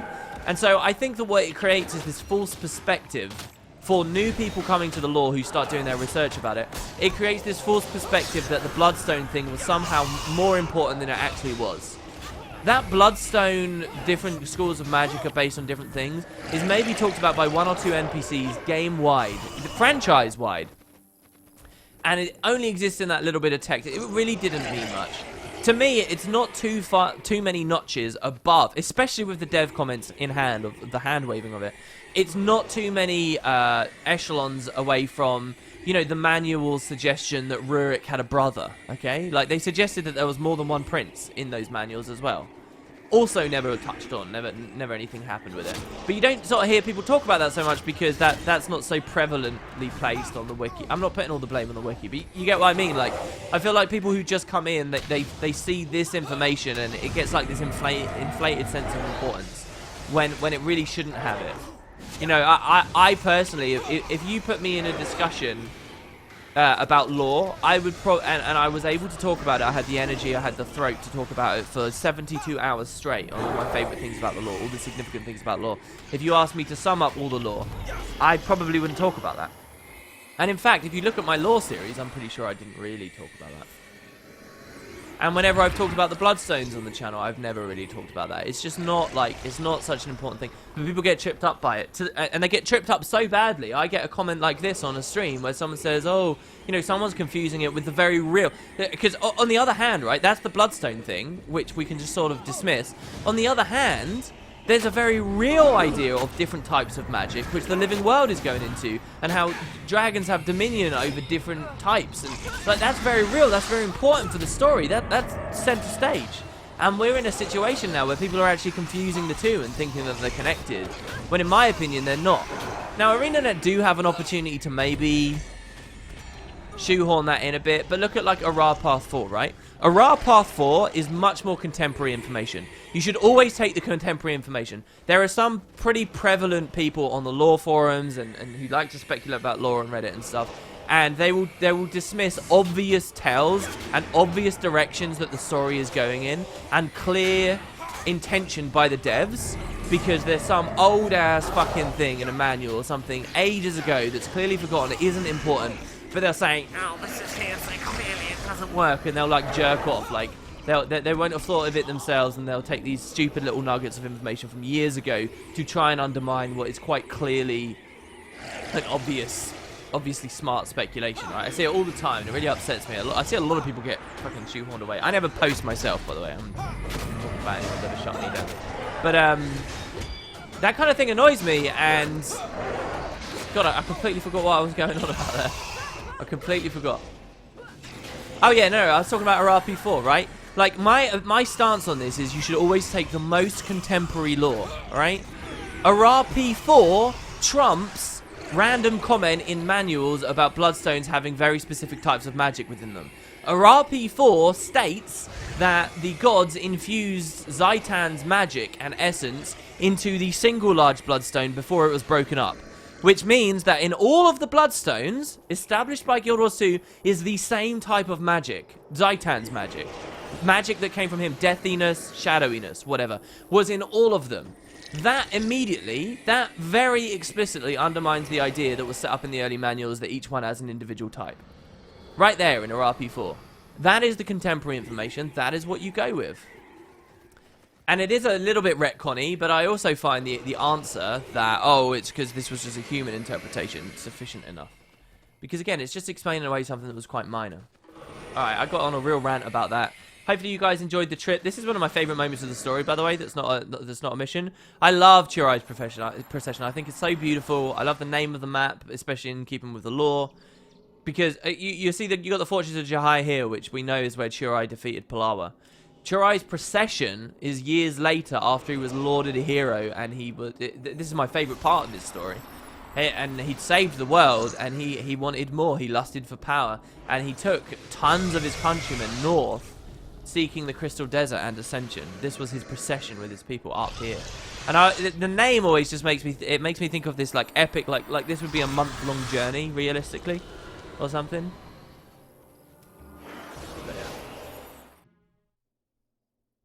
Yeah, my nerd voice. Personally, the icon on the Bloodstone, a lot of the lore for the Eternal Alchemy wasn't meant to be explained. Do they really need to expect us to explain magic? Well, to an extent, yeah, they're pushing the franchise into a place where they do need to explain a little bit more magic, and that's what you've seen they're doing.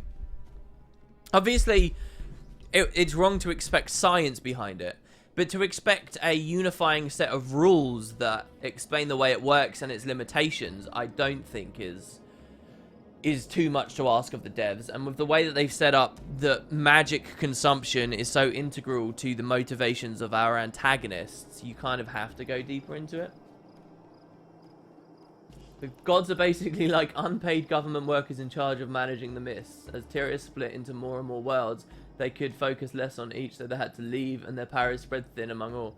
You know, I actually think that one of the coolest answers to where did the gods go, and it all depends on how they implement it, one of the coolest answers to where did the gods go is that, yeah, there's basically just another world out there, like Tyria, that they're currently nurturing, and it desperately needs their attention. There is another world with its own epic crisis, or even not another world, just like one of these other continents on the globe that we've seen, and the gods are still on Tyria. You know, if you think of the vision from in Snaf's machine and stuff, the suggestion is that it does all revolve around this one planet. So, you know, maybe they're still on Tyria, it's just that they're fucking miles away at, you know, the place called Misandry or whatever. And it's there that they're doing all this stuff. And, like, you have this mind-blowing revelation. It depends how they reveal it to you, but the gods have been there all along. But they've got this, like, epic thing going on, and we've suddenly been thrust into that. Oh, I'd love that. I think that would be a really cool answer as to what they were doing. What do you think about the movement of the world as a common start for players looking into Guild Wars 2 lore? It has a lot of things that didn't end up in game, but people still recommend it as a good start. Yeah, that is a weird one, isn't it? I mean, I did those videos recently for the anniversary. I talked about the movement of the world, and then I did a final video where I talked about where it's all weird and different and what didn't manifest. On the one hand, I want to say, yeah, it's a great place to start the lore because the movement of the world presents quite an exciting and dynamic and nuanced place. Much more so, I think, than we eventually got. So, and you know, I want people to be excited about the lore, so start them off on something strong, even if it's going to disappoint them. But on the other hand, yeah, it's not a perfect resource anymore. It's really not. Over time, it has become a better resource. You know, now that the White Mantle are a bigger part of the story, some of the elements of that have started to make more sense. And I don't know, they can slow... If the devs let that guide them a little bit more in their future content, you might find the movement of the world becomes better and better. And then it becomes a good resource again. That is a possibility. An interesting one and an unlikely one, but a possibility. Nonetheless. Alright, so we are in a very cool place now, guys. We are on the edge of the desolation. Let me just say, I love the design of this place, right? You've got very sandy, it's very old ruins. Who built these? Who abandoned these? What's been going on here? But you've also got, like, the odd tree is still able to survive. It's just able to eke out a living, ever so slightly. And you'll see these final few sporadic little trees slowly wear away very soon now. You know, small patches of grasses and shrubs, only the sturdiest and toughest of them. And now, there are a few members of Whispers that are able to infiltrate these areas, but there are ghosts. Ascension pilgrims. What happened here? Who are you? What do you say? Please, make the nightmares end. A dynastic spirit over here. Sunspear. Is that what they call your people? Yes, we were much like you before the dark times. Before Palawa Joko. So these are old ghost guys. Actually, that lore isn't right. Oh no, that's a dynastic spirit. Oh my god, that's so cool. So we actually have a variety of ghosts from a variety of periods of time here. This is a dynastic spirit. This is a person who died because of Palawa Joko's reign of terror. Right? This is a pilgrim who died after Palawa was defeated and the world of Ilona was brought into a new day, but he foolishly followed Chirai Ossa and was defeated at that point. He's an ascension pilgrim. Please make the nightmares end. Oh, hi, stranger. Are you here for us to seek ascension? You will find it for certain if you listen to Chirai. Very similar to the ghosts in Guild Wars 2 who don't know that they're dead. Right? Like, these are different ghosts from very different periods of time. It's cool. Well, not super different periods of time, but different periods of time. Alright, anyway, let's read this. Sorry, I saw the beautiful tree here in amongst all the death, and I got distracted. Alright. Once a mighty edifice designed to repel desert raiders like Palawa Joko, the gates of desolation are a broken skeleton slowly being reclaimed by the desert. A few determined traders hang on, although their customers are mostly centaurs from the plains. That's crazy. Imagine living... I love these descriptions! Fuck! Seriously, look at your Guild Wars 2 map, right? Look at how many different areas there are. All those little region names, all the little points of interest, all the waypoints there, all the havens, all the little towns. Oh, give us a codex. Can you imagine how much better Guild Wars 2 would be if all of those had lore like this? Seriously, this is like one of the best things. Oh my god, man. And the sad thing to me is, someone enthusiastic about it could probably churn all those out in about a month or two. All of them. And, you know, the actual content itself. The system for delivering the content would be a bit harder to do, but come on, it would improve. Man, oh man alive. Anyway, yeah, I love these. These are written so well. I love them so much. You get a real look at that. Just a couple of lines. You get such a perspective of what this place is like. And yeah, so we understand where these ruins are from as well, right? So what used to happen was Palawa came from the wastes. He was born into this death, and from it his minions started seeping out and assaulting. And in the early days of his Palawa's conquests, the people rallied together and they built fortifications and defenses. And right on the boundary of the sulphurous waste, they built this place, a mighty gate, a place of defense for Palawa. But eventually it was stormed, it fell, and now it's just being, you know, receded into the ruins. So cool. Oh my god, I need to scroll a lot. You want to see the Isle of Janthir and how it looks? The environment. Yeah, I like the idea of the delta nearby. There's a lot of stuff shown in Guild Wars 1 that wasn't supposed to be explained or had proper meaning. How I feel about the symbol on the original Bloodstone. Yeah, there's definitely a lot of that too, I agree. But that doesn't mean they can't put meaning on it in later years and it won't have just as much value, because it will. It will have as much. Mad King Says is starting in LA. Should we go do that? No, we can't do that. I'm sorry. I want to show off Palawa. Got so many messages. Alright, let's see here.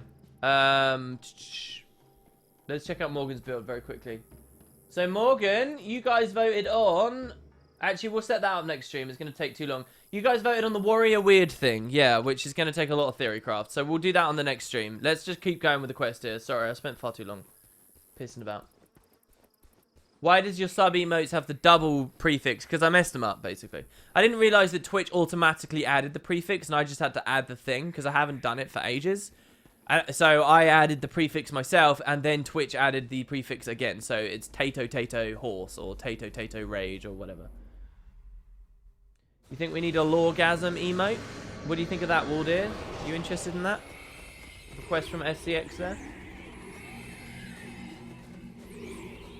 The journal should really have a codex, bestiary, fishing records, location info library. Oh, I know.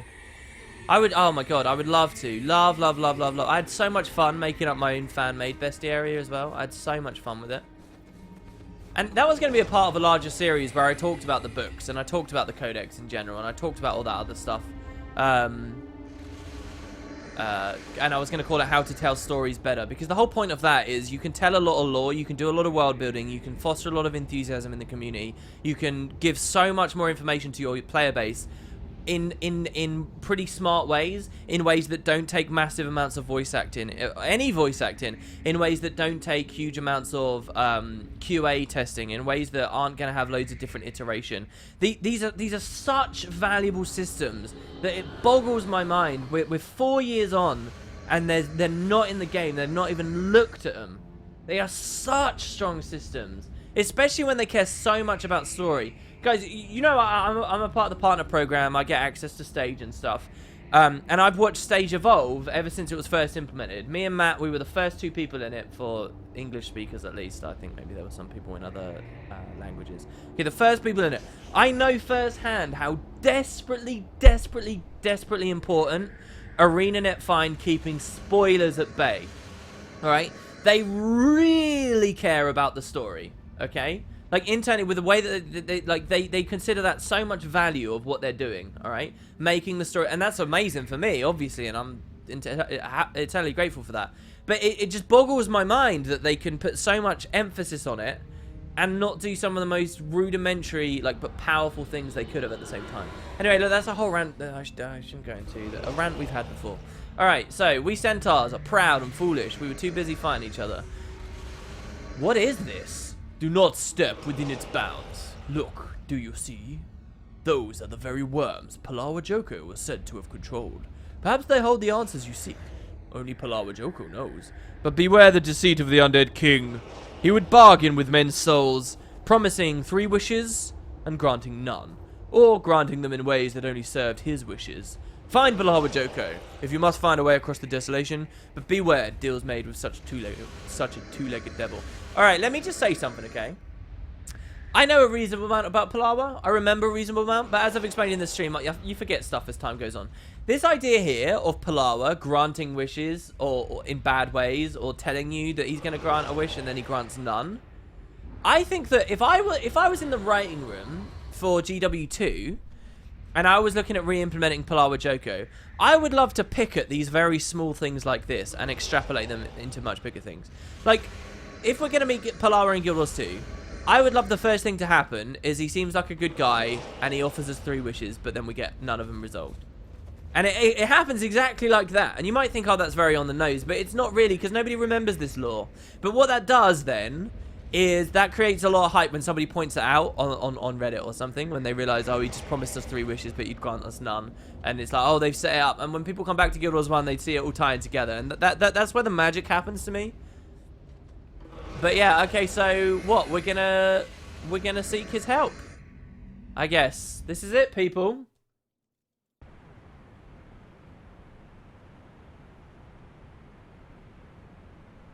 It does feel like Guild Wars 2 is a bit shallower lore-wise. Some of that's just because you're more familiar with the setting, because you're entrenched in it right now. Like, if you were very into Guild Wars 1, and Guild Wars 1 was the one being developed, it would probably feel quite shallow to you too, because a lot of it becomes old hat, and I really do mean that. It's impossible for Guild Wars 2 to be more shallow than Guild Wars 1, because all Guild Wars 2 did was build on Guild Wars 1. It has everything Guild Wars 1 had, and more, even if it doesn't reference some of the Guild Wars 1 stuff enough. It is technically, it's impossible to be more shallow. But the thing is, we're just, you know, we're very embroiled in it. But yeah, I mean, the codex thing, the location detail, the bestiary detail, all that stuff, and it's so expandable. There's so many glorious, beautiful things that they could be. Top of my list, I think, probably. Alright. Cormier says, the journey of life is best taken with good company. Cormier, we've got kind of a crazy plan. What do you think? Palawa Joko? The Scourge of Vavi was defeated in the Battle of Jahai by Trirai Ossa, but that was not the end of his story. It seems he could not be killed. After the battle, it is said members of Trirai Ossa's elite guard formed the Order of Whispers. These great hunters broke Joko's body and used powerful magic to bind him within a tomb. They eventually built a monument commemorating the victory over the site. My dreams have told me that we must travel to this tomb and see what awaits us. This here sounds to me like in the development of the game. You remember that when we went to Farron in the first city, it felt like we were in kind of a big tomb. It's and one of the missions is Adashim, a big hidden city. I really like the idea that maybe there would have been a mission here where we actually go into the tomb and we free him. As it happens, that doesn't exist. We just go to the monument above the tomb. We never actually get to go into the tomb.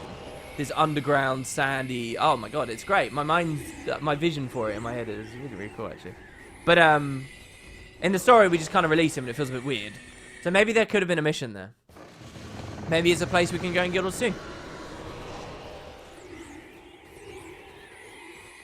Yes, it's very fitting that he has a sense of humor and he's undead and he has a rivalry with King Thorn. And it's Halloween right now and we're about to do it. So here we go. Cormier says... I fear my time on this world is nearing an end. This bit's like when I Let's Played this, I consider this one of the most epic moments of Nightfall. The closer we get to the realm of torment, the more I feel my mind bound to its power. So she's been touched. She is anchored to that realm, guys. She says, should I help you back to the Sunspit Sanctuary?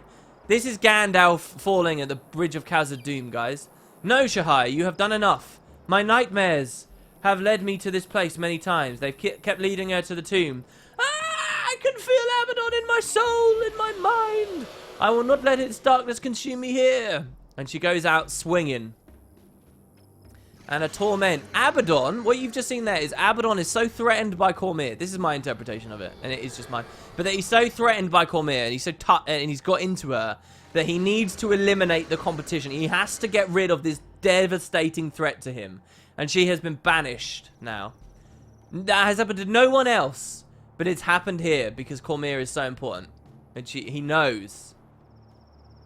Anyway, no, Cormier, what dark magic is this? I must return to the sanctuary and report this. Look around and see why she led us here. Well, I have a theory. Here we go.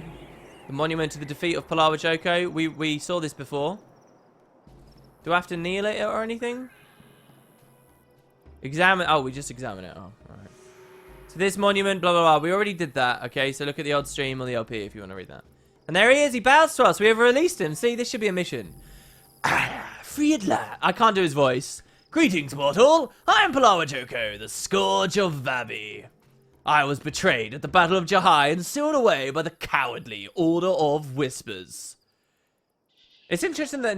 Oh, well, I won't go on about that.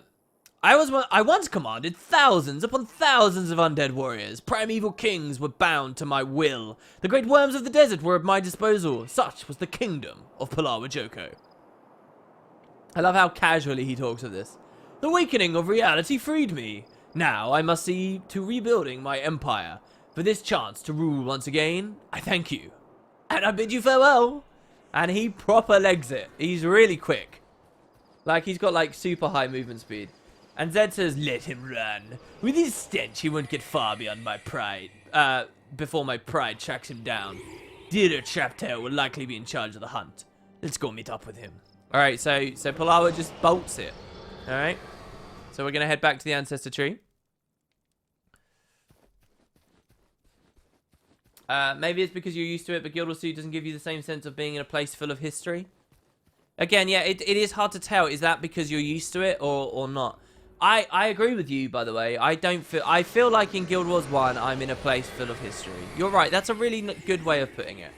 I think I rely on using the same terminology to express that too much. I should steal that from you. That's exactly what it is, right? Feeling like you're in a place full of history, a real world. On some level. And I don't feel that in Guild Wars 2. I just don't. And I don't know what it is. Am I just a bit more savvy to the design?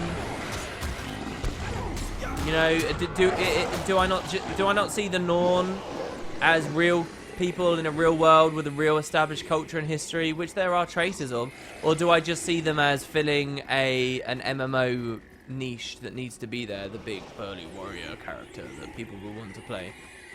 You know, is it that I just can't get past that? Or is it that they're legitimately handled differently? Like, I remembered loving the Norn in Eye of the North. I mean, what is it? Is it nostalgia goggles? Is it that I just wasn't as informed back then? Is it because you spend too long in anything it will lose its luster? What is it? Will it blend? Was Palawa around so long to see the previous Dragon Age? No, not at all. No. You have to understand the timescales here are, like, way different.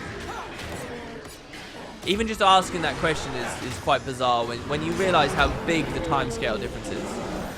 Palawa was about let's go from Guild Wars 1's time, okay? About 450 years before the events of the start of the game, alright? That was Palawa and Shirai, 450 years.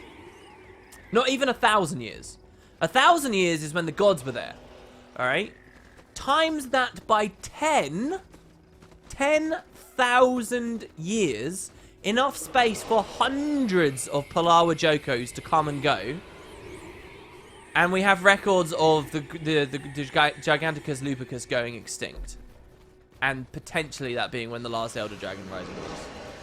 When we're talking about the Seers and the Masat and the Jotun being a proud race, we are talking about a long time ago with respect to the rest of established history. That's how much they power creeped the narrative when it came to implementing Guild Wars 2 ideas.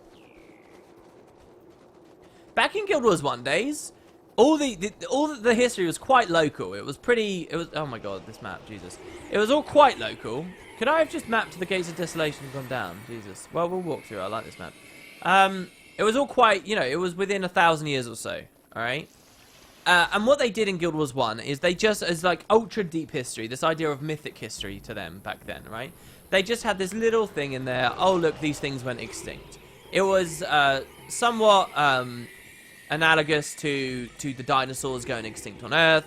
It was just put in there as like a little note, as something to get a bit wide-eyed about, but it was never really expanded. It was just sort of, it was to serve a purpose. And that hey, there is a lot of very old history, just to get your feet in the ground of that idea, but it wasn't anything more. Guild Wars 2 said, alright, let's look at that thing, and let's make a huge entire story out of it. That's what they did. And that's why the Elder Dragons originally were such an exciting, and still could be such an exciting concept. You know, before we saw how they'd be implemented and the struggles with telling that story as well as it could be told. I get that feeling of being in a real place with real history in some areas, but not others. Are there any areas where you feel it? You get it in the Shiver Peaks. Anywhere I feel it? No, not really. There's one place I can appreciate that it's there, but I don't really feel it, and that's Ascalon. Ascalon I have always loved in Guild Wars 2. Because, like, you've got the ogres, and you've got the ghosts, and you've got the brand, and you've got the Char and their Black Citadel, and you've got all these things layered up on top of one another. And you've got, like, the remnants of the human comments there. And like, a lot of the Char maps, except the, like, really late ones, there really is there's a lot of depth to it. And I can appreciate that it's there, right? Like, I look at it and it's like, yeah, there's a lot of history here, you can see it. But I don't really feel, I don't know, there's nothing in my gut that makes me feel like surrounded by, I think I must just, it's probably just because I've looked at the subject material too much. It's got to be that.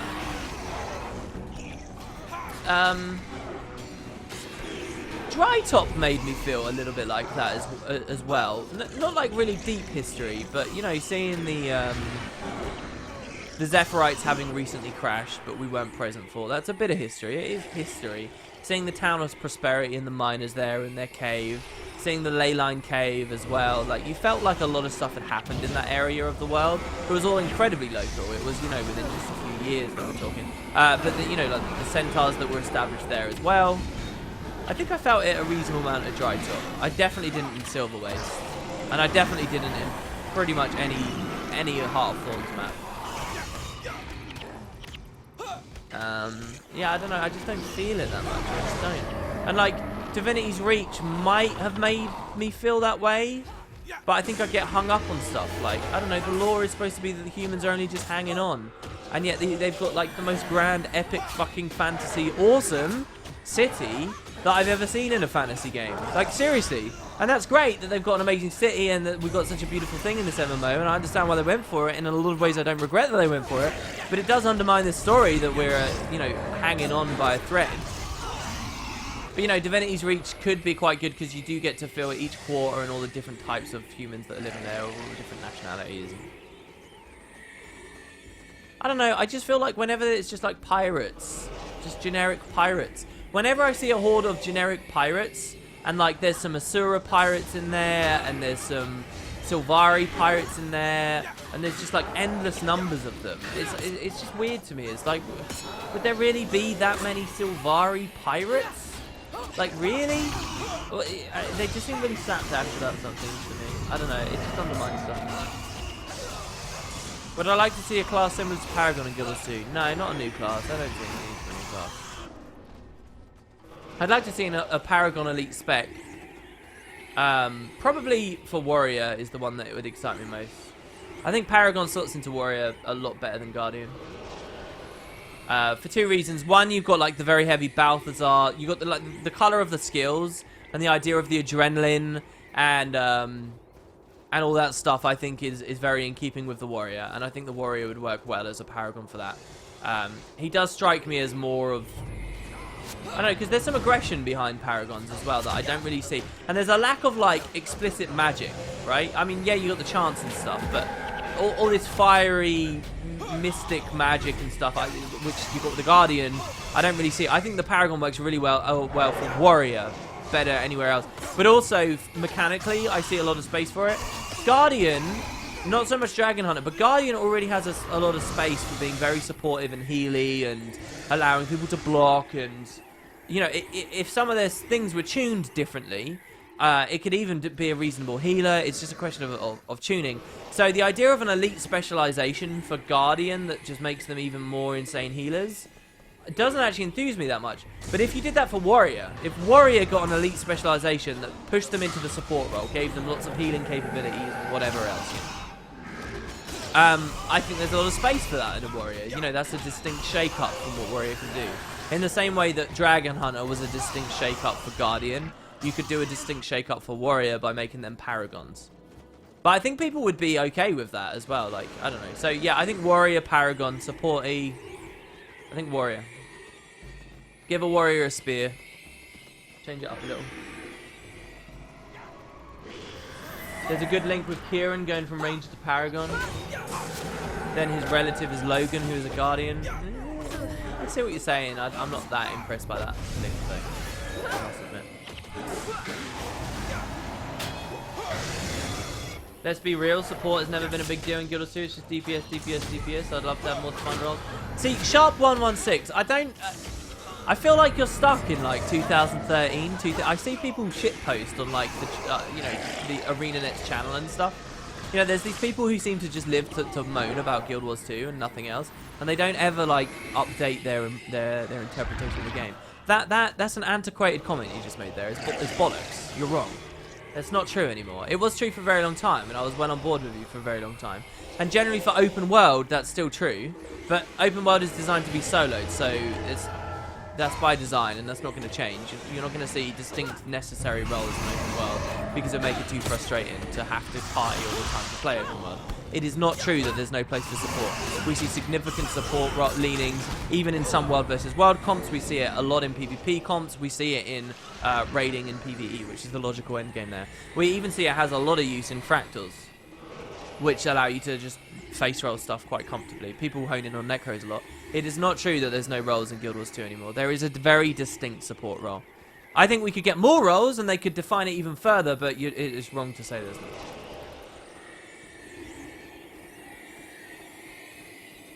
Support is valuable in raids as long as it increases DPS. Kappa? Well, that's kind of a weird thing to Kappa to me. Because, yeah. You know, if you're keeping people healthy, you need it to keep people healthy. You need it to keep people cleansed and clean. You need it. It's not just about druids that have Glyph of Empowerment and Grace of the Land and stuff. It's about enabling other people to do the damage. You do not need Grace of the Land. The bar for raids is not so hard that you need the DPS buffs from druid to survive. It's not about those. It's about the healing. And the other areas of support. I don't want to just say healing. I think that's a bit disingenuous.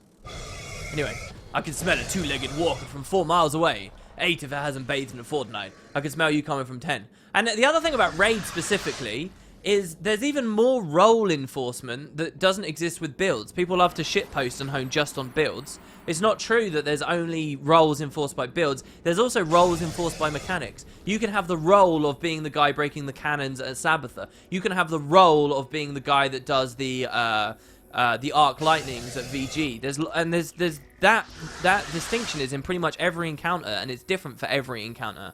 And builds do hook into it sometimes. Like if you're a necromancer at VG, for example, you're probably going to be doing arc lightning because you can continue to do your epi bounces and a lot of your damage, and your minions can stay in the fray even when you're far away at range. So there is a lot of roleplay, and there is a sense of place.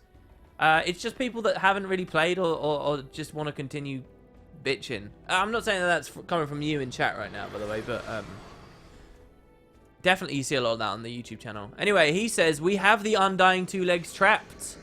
So if you check over here, Palawa has been cornered by these centaurs. So listen, by the way, already, I like him. Already as a villain, he's fairly believable. Already he's done a bit better than Elder Dragons. Already. It's got nothing to do with his dialogue. It's got nothing to do with anything. Maybe you guys can guess what I'm going to say. The reason that he's already kind of cool is they've established limitations for him. He's not he's not a threat to us because he's it's the biggest, most dangerous, scary thing ever. You know, like you ask a 6-year-old to tell you what a villain is, and they just make it, you know, evil Superman that with no limitations, blah, blah, blah. Already we see this is just an undead guy that is threatened currently by 5 centaurs. 5 regular centaurs have got him by the balls.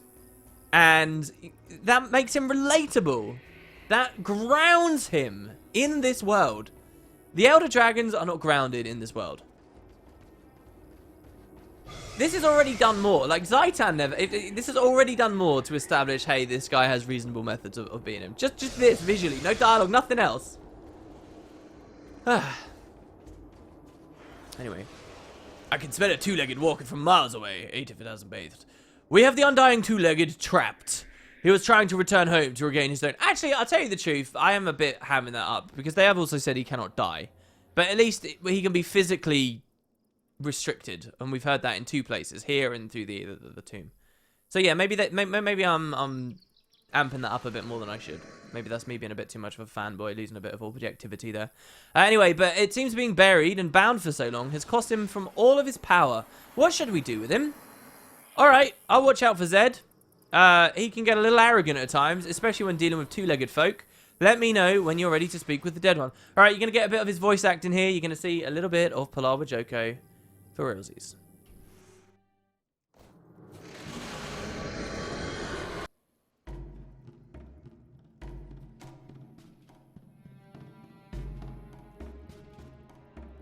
Did you think you could escape us, Gravewalker? We could follow your stench across the desert. You are a natural follower, Centaur. Your dead ancestors served as my cavalry. We did not come to trade insults, Palawa. We want to know how to cross the desolation. Sorry to disappoint. Only the dead and the demonic can walk the Sulphur Flats unscathed. Let me rip his limbs off. He'll still be able to tell us afterwards. You wouldn't dare, mule. You're right. Fire is a better way to deal with a lying abomination like you. Someone fetch me a torch. Don't lie to us, Palawa. The histories speak of mortals at your bone palace. How did they get there? I did not lie. No mortal can walk the Sulphur Flats, but there are great worms who travel beneath those sands. These can serve as your steeds, but you have to do one thing. What's that? You have to show them you are their master. Otherwise, you're worm food.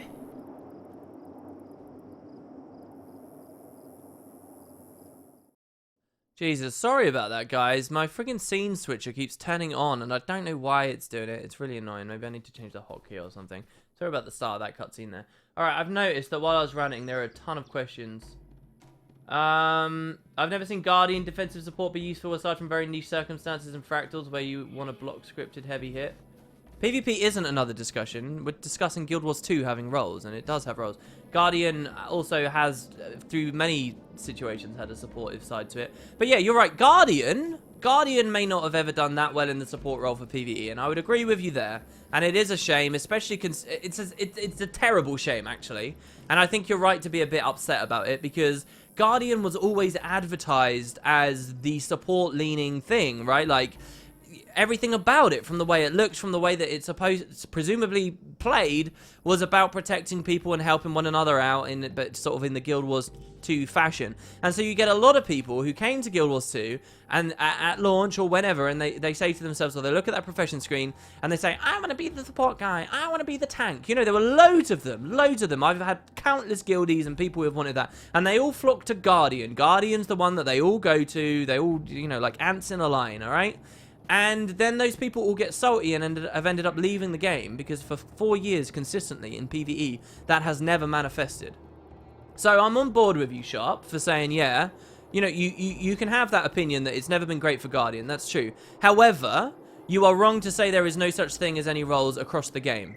You may not have experienced it because you refuse to play another character. I don't know whether you're like that. Again, a lot of people are like that.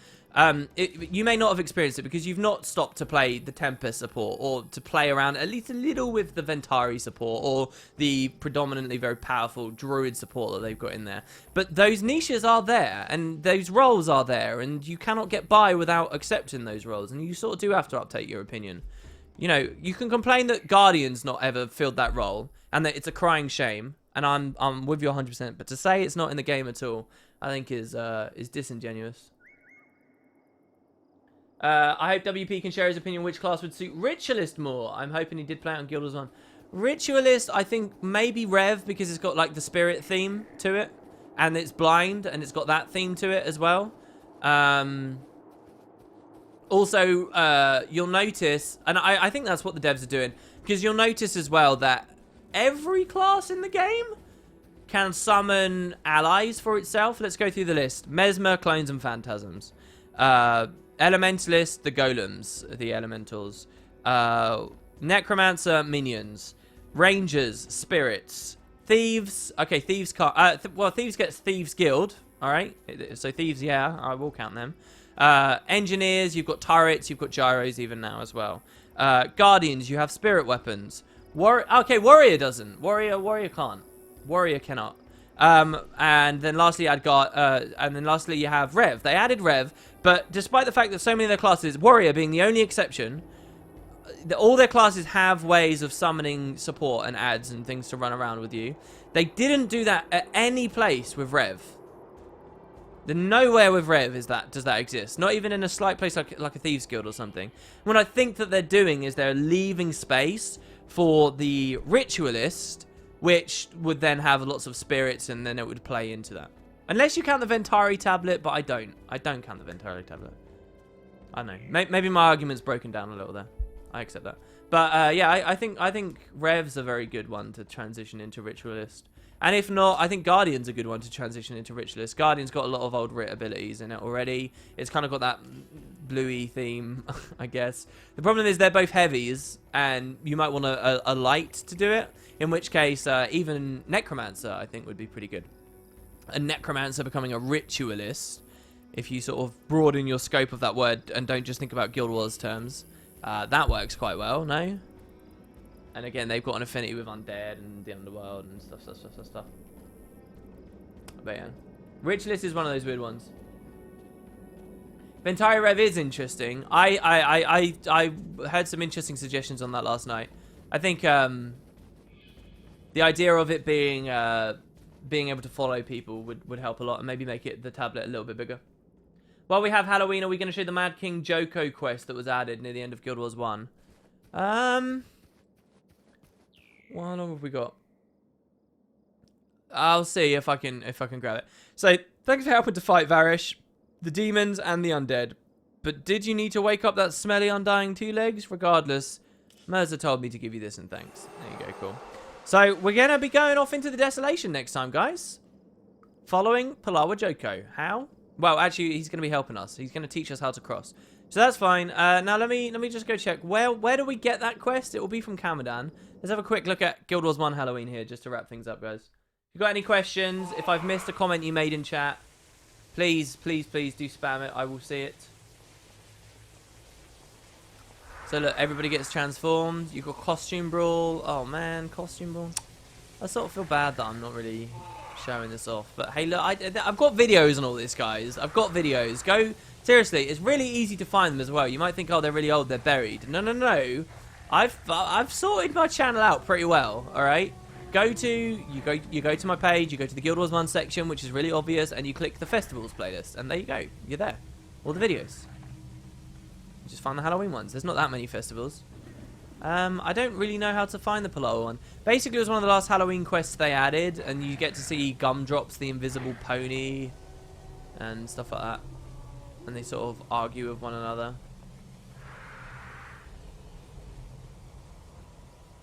Balthazar hounds? No, that's a human thing. It's not a warrior thing. Warriors don't get any ads. WP, I wanted to know if we ever see the return of Razor in your Guild Wars suit, maybe in a fractal or something. Yeah, I think there's space for it. If we ever go to Alona, Nightfall, ideas like that. He's a demon. He should still be alive. He's probably best implemented right as they start reintroducing the other realms and the other gods, which, if they're smart, they will do in the next expansion because they'll sell us a raid that is the Underworld or Fissure of Woe. So you could see it all at once. The Harbinger of King Thorn? Aren't you that flesh bag that assaulted the Bone Palace in the name of Mad King Thorn? All you mortals look alike. It's hard to keep track of you. Oh, no, we're not. We've never done that on this character. Anyway, the Mad King requests your service on the battlefield, and by request I mean demands, with grave consequences if you refuse. Palawa Joko seems to hold something of a grudge against our most regal monarch regarding our forces' little visit to his bone palace, and he has revenge on his mind. Normally our forces would crush his pathetic excuse for an army, but unfortunately his highness's greatest general dared to speak ill of our king's prized invisible pony, leaving him with no choice but to transform him into a moa and then eat him. You know, this was probably implemented around the time that they thought they wanted moa morph in Guild Wars 2. As delicious as I'm sure as it was, our king's entirely justified. This is interesting as well. This is Guild Wars 2 dialogue here. Go on, you new click. As delicious as I'm sure he was, our king's entirely justified and completely logical actions have left a vacancy within our ranks that can only be filled with a great tactician such as yourself. Palawa Joko has challenged us to meet him in battle, and you are going to lead our forces. Refusal guarantees your death. while accepting this honor gives you at least a slight chance of survival. So this is actually set after the end of Nightfall. This is the Scarred Psyche. I'll tell you what, we'll do it on our Mesmers. We'll do it on our Mesmers. This isn't smart. Oh, no, it gives you all different skills, doesn't it? And it levels you. My bad, guys. Okay, yeah, Razza isn't a demon, he's demonic. Well, look, I've had that discussion before, Danix. I feel like people who go on about that are a little bit anal, and you don't need to get roped in. The definition of a demon is a construct that comes from the mists, okay? Razza, which is what Razza is. Razza is described as being demonic, alright? If you're going to sit there and slam your fist on the table and say he's not a demon, I think you're being pretty petulant. And the only reason I'm aggressive about that is because I've gotten a huge discussion with someone about that before. He is a demon. He's a smart, nice demon. That's like what defines him. I don't know. It's marginally up to debate, but I'm sorry. If you call something demonic and if it fits the criteria of what a demon is, I'm going to go ahead and call a spade a spade. Just because it doesn't, you know, it doesn't make him a bad character. I don't know why. Unless there's something I'm missing. But so here, just where do you think you're going? Just life? Is life in the core too hard for your dainty little mortal body? Sure, I'll let you back into the mortal realm, but only because I think I saw a kitten in Lion's Archer Contiguous thing. Alright, let's just try it. I don't remember how this goes. There's so many different skills to look at. They should do at K like they were in Guild Wars 1's Underworld, Guild Wars 2's Underworld, and make them drop Ecto. That would be a really interesting thing to play with. That sound effect scared the crap out of me there. What's this? New recruits? Says Mad King Thorn.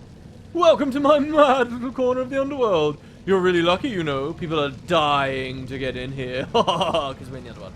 Joko's forces will be materializing any moment now. I can already smell the stench of failure on the breeze.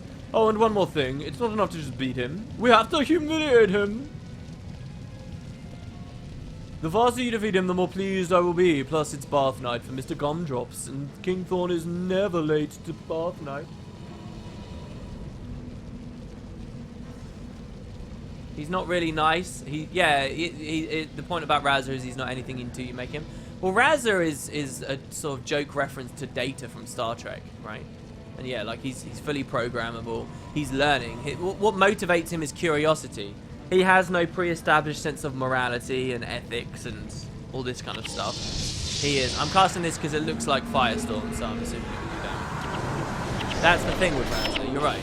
And that's the point. He's a construct of the mists that essentially puts him in the demon category. A demonic construct from the mists. I will get my Nightfall manuscript and read it to you guys if you need.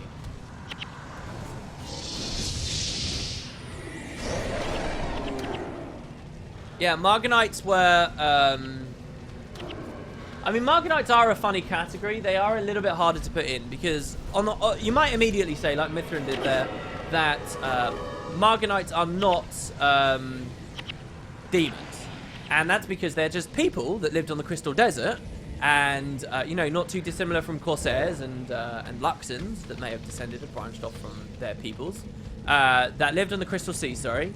And they followed Abaddon in his pursuit for power and whatever his ambition was when he gave everybody magic. And with this overflow of magic, just like with the Exalted, these people became infused, or just like we're seeing with the anomalies. By the way, there's a lot of comparisons there you can draw. Just like we saw with those things, boom, you've got a Margonite. Nothing about that has to do with the mist necessarily. It's just a lot of magic, and they were Abaddon's chosen. So on that perspective, it's easy to base them. But then the next thing that's kind of hard though is when Abaddon was defeated, he and all of his people were banished to the mists. And now, if a Margonite comes to Tyria, it's sort of an entity that's come from the mists. It wasn't necessarily created by the mists. So maybe they are still quite easy to categorize, but it's an interesting little angle to think about. It's another, you know, because in a lot of ways, and they are demons. They are counted as demons. Will you be readying... Will you be reading the new Guild Wars 2 short story with the Asura girl and a pink man? Yeah, I left a comment on yesterday's video that I was doing that. I never actually got around to making the video yesterday, but I will be doing that, yeah. I think it's got some interesting little things in there. I read it first about a week ago. I think Guild Wars 2 has to make new lore. Visit continents we've never seen, like the Western Lagoon and Eastern Lagoon. What do you think of the other continents, WP? They're very exciting to me. And I'm desperate to see them expand the horizon. I do feel like, though, as exciting as they are, I would feel a little bit hollow if we went there. I don't know. Maybe I'd feel hollow. Maybe I don't know how I'd feel. I honestly don't. I can only speculate how I'd feel. Maybe it would be awesome. Maybe it would be the greatest thing in the world. I do want to go to them, but probably I want to go to the previous areas first. I want to go to Cantha, I want to go to Elona, and I want to fill in more of the map that we already see. I'm so happy with how Living World's going. I'm so happy, because it actually feels like finally we might start unfogging more of the goddamn world. Do you know what I mean? It's like finally Guild Wars 2's pushing.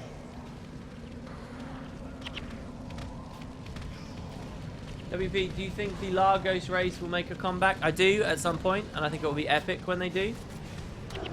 I don't see any reason for it to be anytime soon, but I do think they will have a comeback. I think Sire, specifically, will reappear. And I think if it happens sort of soon that Sire reappears, they've got an advantage of using her as an opportunity to talk a little bit more about Traherne and cover his death a little bit. You want to visit your turtle-raising brethren again? Yeah. I mean, it's not all about treading old ground. But the thing is, you can tread new ground in established continents anyway. You know, like this idea that the Empire of the Dragon is now like all fucking Blade Runner futuristic crazy sci-fi style, alright? Whether we'll actually get that is, you know, as likely as you want it to be. I'm not saying that there's... I'm not suggesting it will happen.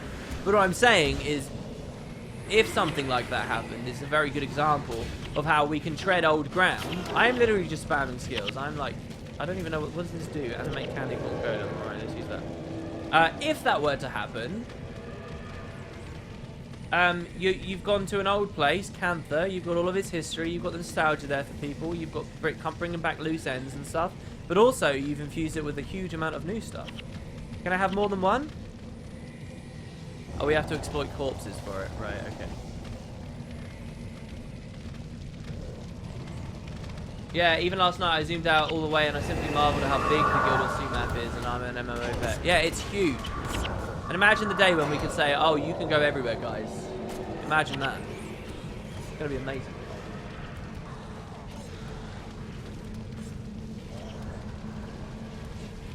I would guess Lagos would be important when fighting the ocean dragon. Yeah, a part of me doesn't want it to just be that binary, but yeah, right? That's what we expect. You Emperor's dream of electric sheep.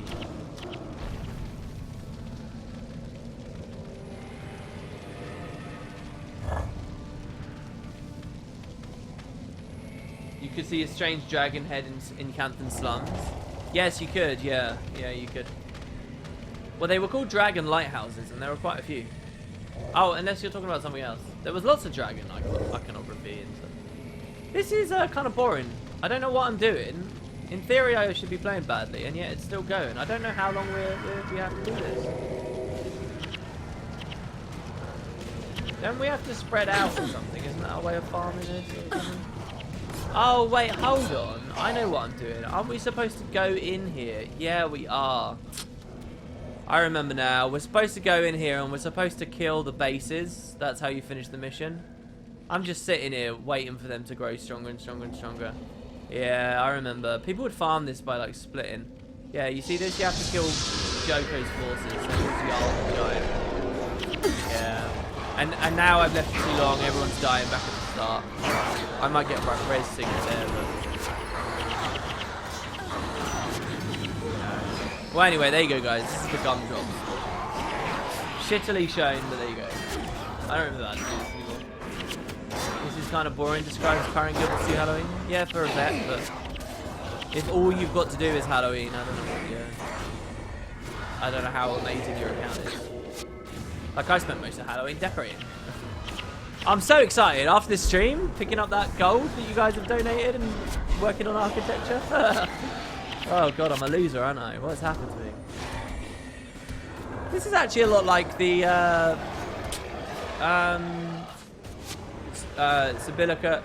Grand Basilica mission. Palawa Joko's mother is so fat. Cough. Oh my god. I could have read that better, but that's funny. Sigh, how fat is she? Oh, I thought that was a joke. Never mind. The cough was to get us to ask. Palawa Joko's mother is so fat that when she went to visit him, she swallowed the Janundu. I thought the joke was Palawa Joko's mother is so fat. And then that's it. That's the joke. It's fat. Well done. I imagine the Empire of the Dragon got took over by S. And not the Ministry of Purity. And now the Ministry of Purity have tentacle things behind their masks. Oh, that would be crazy cool, dude. When I started reading that comment, I wasn't really very on board. So here I've gone on such a ridiculous offensive. All my infantry's dying, so we're gonna be done. At first, I was like not interested in what you're saying. Because listen, one of the things I like the idea of with Cantha is that they became xenophobic. They kicked everyone out, but they proper doubled down, and that actually they're kick ass, and that they're actually incredibly powerful allies. That they've got their shit together, and everything's crumbling and falling to pieces. But they're like handling the overflows of magic well. They fought off Steve. Steve isn't dead, but he was repelled by them, and that it's a complete turn on its head. I feel like by the time we get to Cantha, we might be done with this perspective of, the dragons are threats all the time. It might be really fun to flip it and show these ultra badasses that have actually succeeded in an incredible capacity. And so I've always liked that. But now you've given me the idea of Cantha, that we go there and we think that they're all okay and that they haven't really interacted with Steve. And we think they're all decent guys and they're communicating with us and they're very intelligent. But they're all wearing these masks. And they're all like... They're all... I don't know, weird and ominous. And then eventually it's revealed, like we demask them eventually, and it's revealed they're these tentacled horrors. Like the Grimrock Reapers? Those? Suddenly it's like that. Ooh. And you find out that they're just all thralls. They're all husks. That the entire continent fell ages ago. And Steve has been manipulating things. You love some political intrigue in Cantha? But that was a big part of Cantha. Cantha had more world building than anywhere else. With all the ministries fighting against one another and stuff. All I want to do is taste how salty the thawed Jade Sea is. See, that's the other thing about Cantha that's going to be interesting. What made Cantha so special as a location was the Jade Sea and was the Echo Vowed Forest. And then the lore establishes that there probably shouldn't be like that anymore. Unless they give us like some other contrived reason why it might now start happening again. So what do you do about that?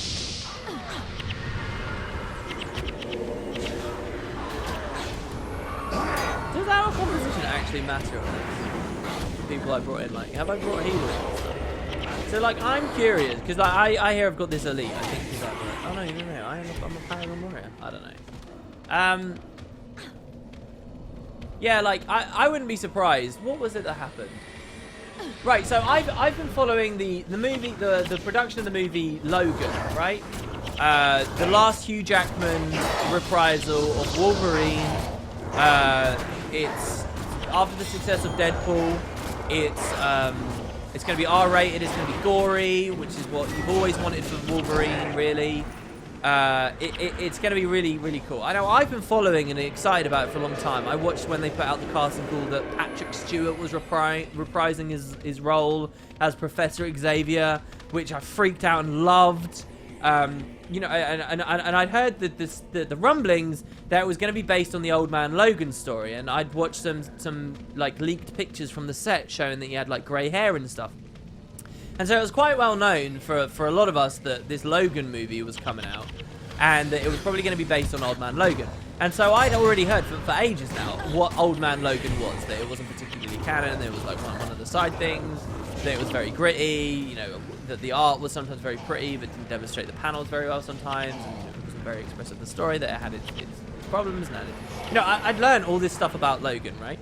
And there was this whole community of people that knew that this Old Man Logan based movie was coming out, and everyone was kind of excited. But what really surprised me was the trailer for it finally came out. Like 2-3 weeks ago, the trailer for it came out. It was a very cool trailer. If you watch the UK edition, by the way, it's got like an extra gory moment in it. It's quite cool. You don't get in the American version. And so I was like, oh, hype, this is awesome. And what I found really funny was all the conversation about it, nearly, was everyone saying, oh my god, what? Why is he aging? Why has he got grey hair? What is this? What is this? And none of them knew it was based on Old Man Logan. None of them. Because, you know, and I'd sort of been tricked into thinking everyone just knew, right? Like, because I'd been a part of that community, and I'd sort of been familiar with it already. But, no one else, like, knew, really. And now there was just billions of people, it seemed, coming out of nowhere, for the first time learning about Old Man Logan.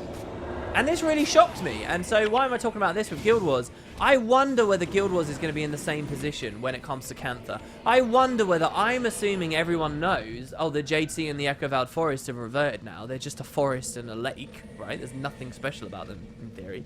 Unless you tie the forest to the Sylvari and you bring Canaxai back in a big way, and the Luxons in a big way, and they've changed and stuff, whatever. But, you know, the fact that they've melted is old hat information to me. It's stuff I understand. But I wonder if a trailer came out for Cantha and Guild Wars 2, and it showed these just forests and just a lake, I wonder whether the Logan thing would happen again, and you'd just get all these people coming out of the woodwork going, what the fuck? Why isn't it Jade? Why? And saying, oh, what? I thought it would be blah, blah, blah. And all of a sudden the enthusiasm for the continent's not there anymore. You know, it's just a weird thing that I was thinking about. WP, people in general know very little about stuff. That is such a vague comment. People know little about stuff. That's so nihilist, bro. But yeah, like, so I don't know. I'm curious. I guess to take away from the whole rant is I am curious to see what happens when the Cantha trailer comes out, because it will be very interesting. Shit. Oh, there's Palawa himself. Palawa. Oh no, there's a priest. Let's get that Reign of Terror on there. Hopefully we don't get that. There we go. That's what we need. What is the 6? Is it a self-heal? Oh, it heals target other ally. I sacrifice my health and target other ally gets healed. I see. So that's what they've all been doing, and I've not been doing it. Come on, guys. Nuke him with the thing. Nuke. Now, I think there's a way to complete this very quickly. Let me just be clear. There we go. That's good. Jesus, they're all getting healed like mad. I'm out of energy. Come on, what is this? It's 15 energy to cast this. There we go, finally. Lost all my adrenaline waiting for that. This guy with spiritual pain and shit is not good. He's probably the best one to kill first before you have any minions. There we go. What I don't get is, how do people not know that Logan ages? I mean, how would he turn into an adult from a child when he can't age? Yeah, that's a very good point, right? I don't know, the official story for Old Man Logan isn't just that it's... I mean, first of all, it's a long period of time that's passed, longer than this movie will have. The movie's going to be a smaller time frame. But in the comic version of it, I believe what they established is that his adamantium skeleton, because that's there, ever since he got it, it's sent his healing mutation to constantly work. It is constantly moving, it is constantly working, and so that is worn it down, and so he has started to age faster as a consequence of the fact he has been forced to constantly, you know, use it. And I think that's what the comics set up as to why he's aging faster. But in the Old Man Logan thing, there's this whole other thing about how he gets tricked to kill all the other X-Men, and he vows off of violence, and then it's one of these like Elseworld stories. It's like a Marvel Injustice kind of idea. Curse you, thorns, says Joko. I'm going to...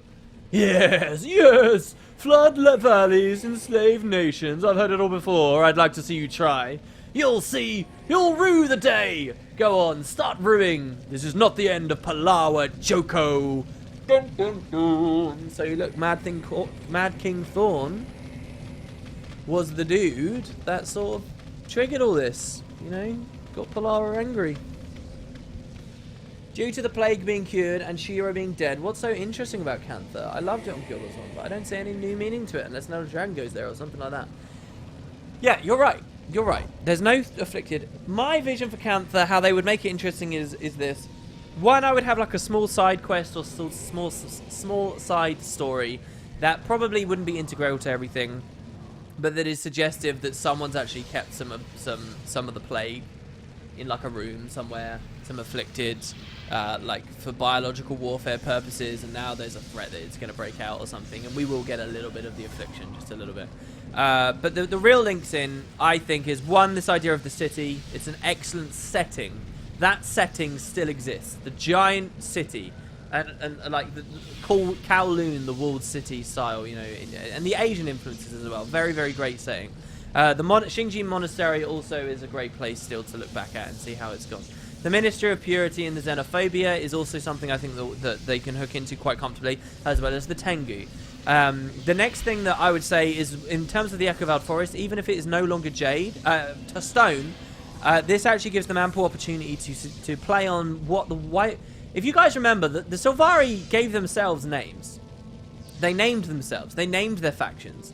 So the Sylvari of Tyria came to the world, they had their tree, and they said, alright, let's establish a group of people to protect the tree and to nurture it and make sure the pale tree is safe and stuff. These are going to be the defenders of the tree. What should we call it? And the Sylvari called themselves, the people in that capacity, Wardens. And it just so happens that protecting all these beautiful, magnificent, large trees in the Echo Valley Forest that have turned to stone by the time we saw them were other things that looked very much like Sylvari, just very Entish versions of them, very different, like a branch of Sylvari, calling themselves Wardens. And within the Echo Valley Forest, there is one big spirit of the forest called Ergos that seems very similar to the idea of the Pale Tree. But the thing is, in Guild Wars 1, when we got to go there, they were all corrupted by the Jade Wind, by an overload of magic. That overload of magic is something we've seen come into Guild Wars 2 again, so that's another link. So you've got a good Sylvari link, a suggestion that there are the seeds that Ronan found had somehow been sourced in Cantha. Maybe they traced their origins back there. There's some good Sylvari reasoning to go there. There are mountain ranges, which you get to see a little bit of in Cantha. I don't know why I'm just talking about it. I can show you guys. We're in Guild Wars 1. There are mountain ranges in Cantha. You get to see in one of the bonus mission packs. Mountain ranges potentially can have some Norn involvement, and particularly the Norn have a link in with Cantha with regard to the fact the Dredge supposedly dug a tunnel, and I'm not shitting you, this big of a tunnel, which is a fascinating idea they've never really done enough on, right? Supposedly the Dredge dug a tunnel from the southern Shiver Peaks to the Echo Valley Forest. But yeah, you see like these mountains and stuff. One of the bonus mission packs takes place here, so they got a little bit of something. Humans obviously have big ties in. The Char are the odd ones out, I think. The Char really don't have much going on here or much reason, but maybe the idea of conquest and dominion and things. Or maybe you time a Canthan expansion just on the heels of a Char-based expansion, Cogs of War, and so it doesn't feel so bad that the Char don't have such a really, really, really key role. The Asura were demonstrated to have established Asura gates down here. And so for the Jade Sea as well, what was so cool about the Luxons, okay, was how they were seafarers, and then they adapted their lifestyle to being still nomadic and still puritanical, but they did it on huge surface worlds. So they had these giant turtles that they'd ride around on. Like, I'm trying to show you one. This is Cavalon. This is one of the biggest settlements. The Luxons are very Norny, by the way. Very, very Norny. So there may be some equivalencies that you can play into there. But like here, you've got, look at this giant-ass turtle here. Look at this. And they build like friggin' so much stuff. And they all move around. Now, all of this kind of goes away. The giant turtles we can now see swimming. We can obviously swim in the sea now. because there's a bit of depth, so that could be quite cool. If you're going to tie it with a deep sea dragon, having stuff in here would be kind of cool. The Harvest Temple and the magical explosion there, they can tie stuff in. You can even have swimming around out here as well. But I think, you know, a really deep, really menacing, scary, deep ocean would be kind of cool. Especially with Kanaxai. So you've got Ergos they can play into over here. Kanaxai they can develop on more. Why he was a demon there. Why the link to the mists there is weak there. What his motivation were, what was happening with the outcasts, was that related to all this other magical madness we're seeing? Are the Luxon miners who dig down and go mad, are they going mad for the same reasons that we saw people going mad in Bloodstone Fen? These are all connections that, if ArenaNet are smart, can all build one coherent and very strong story. So that's what's exciting about Cantha. And then, yeah, Blade Runner, futuristic type city, layer that on top if you want as well. There's a lot that they can discuss. Oh, and lastly, the trees. Just as we can swim down, we can climb up in the trees, and you can have some really nice stuff. Think about like Jaka Itzel, but everywhere, and far more multi-layered. I mean, we just had the Hearthorns expansion where they played loads on height, so maybe people are a bit sick of it right now. That's why, just saying, you do some nice big flat areas, like, I don't know, deserts. Okay, so there you go. That would be the stream for today. Yeah, there's a dredge tunnel. Yeah, they're a dredge in the Acrefeld Forest. And they explain that they got there via tunnel from the southern Shiver Peaks. No shit. There's a tunnel. Yeah, this is a smaller area than you'd think. It's kind of big on the screen, but it's a smaller area than you'd think.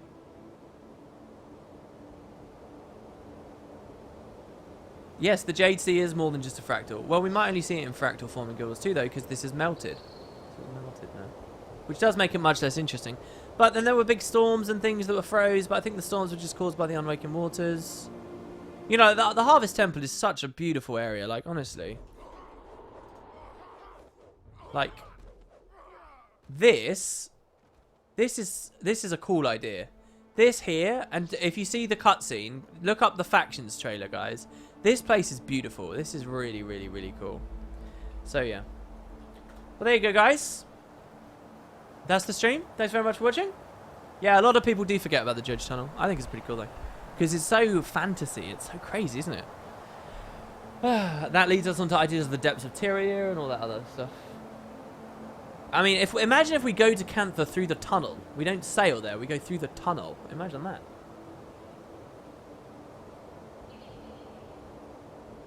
Maybe it's that huge black hole next to the worm boss in the Guild Wars 1 Far Shiver Peaks. Yeah, well, no, that's not the dredge hole. That is, there's also a tunnel, guys, that just goes so deep, no one knows what's at the bottom. It's just an abyssal black pit, about as far north as you can ever go in the entire game. Here, I'll quickly show you just before we close it down. There is an abyssal black pit all the way up here, right at the far reaches of Yaga Moraine, right? That is a dark, deep hole that just goes and goes and goes and goes and goes and goes and goes, and nobody knows where it ends. Such a fantastic idea of, like, do you dare jump down? Where would you end up? The other side of the world? If you jumped down there and ended up on the other side of the world, the way that Tyria works as a globe, I think you'd end up south of Cantha, I think. Don't know.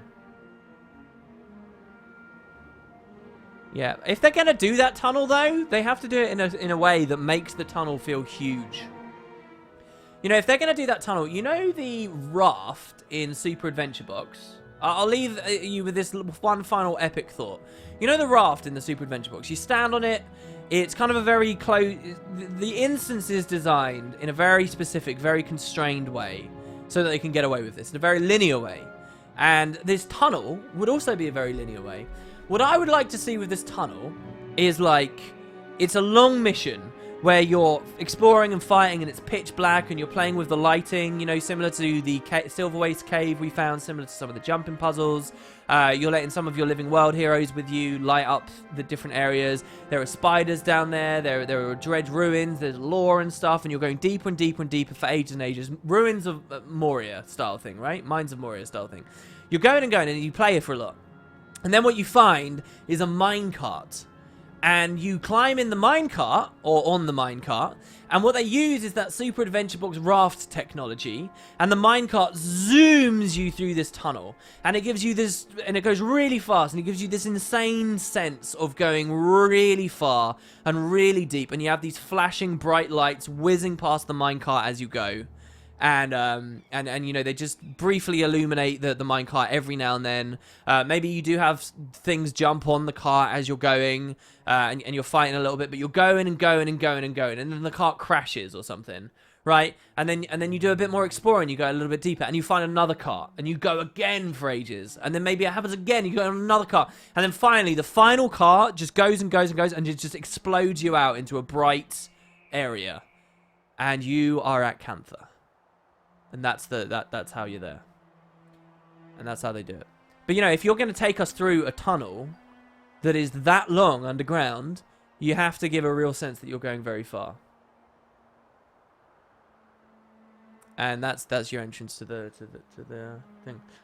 And I always like the idea of you explode into Cantha and then you're looking at the dragon immediately and just everything's in chaos or something striking is going on there.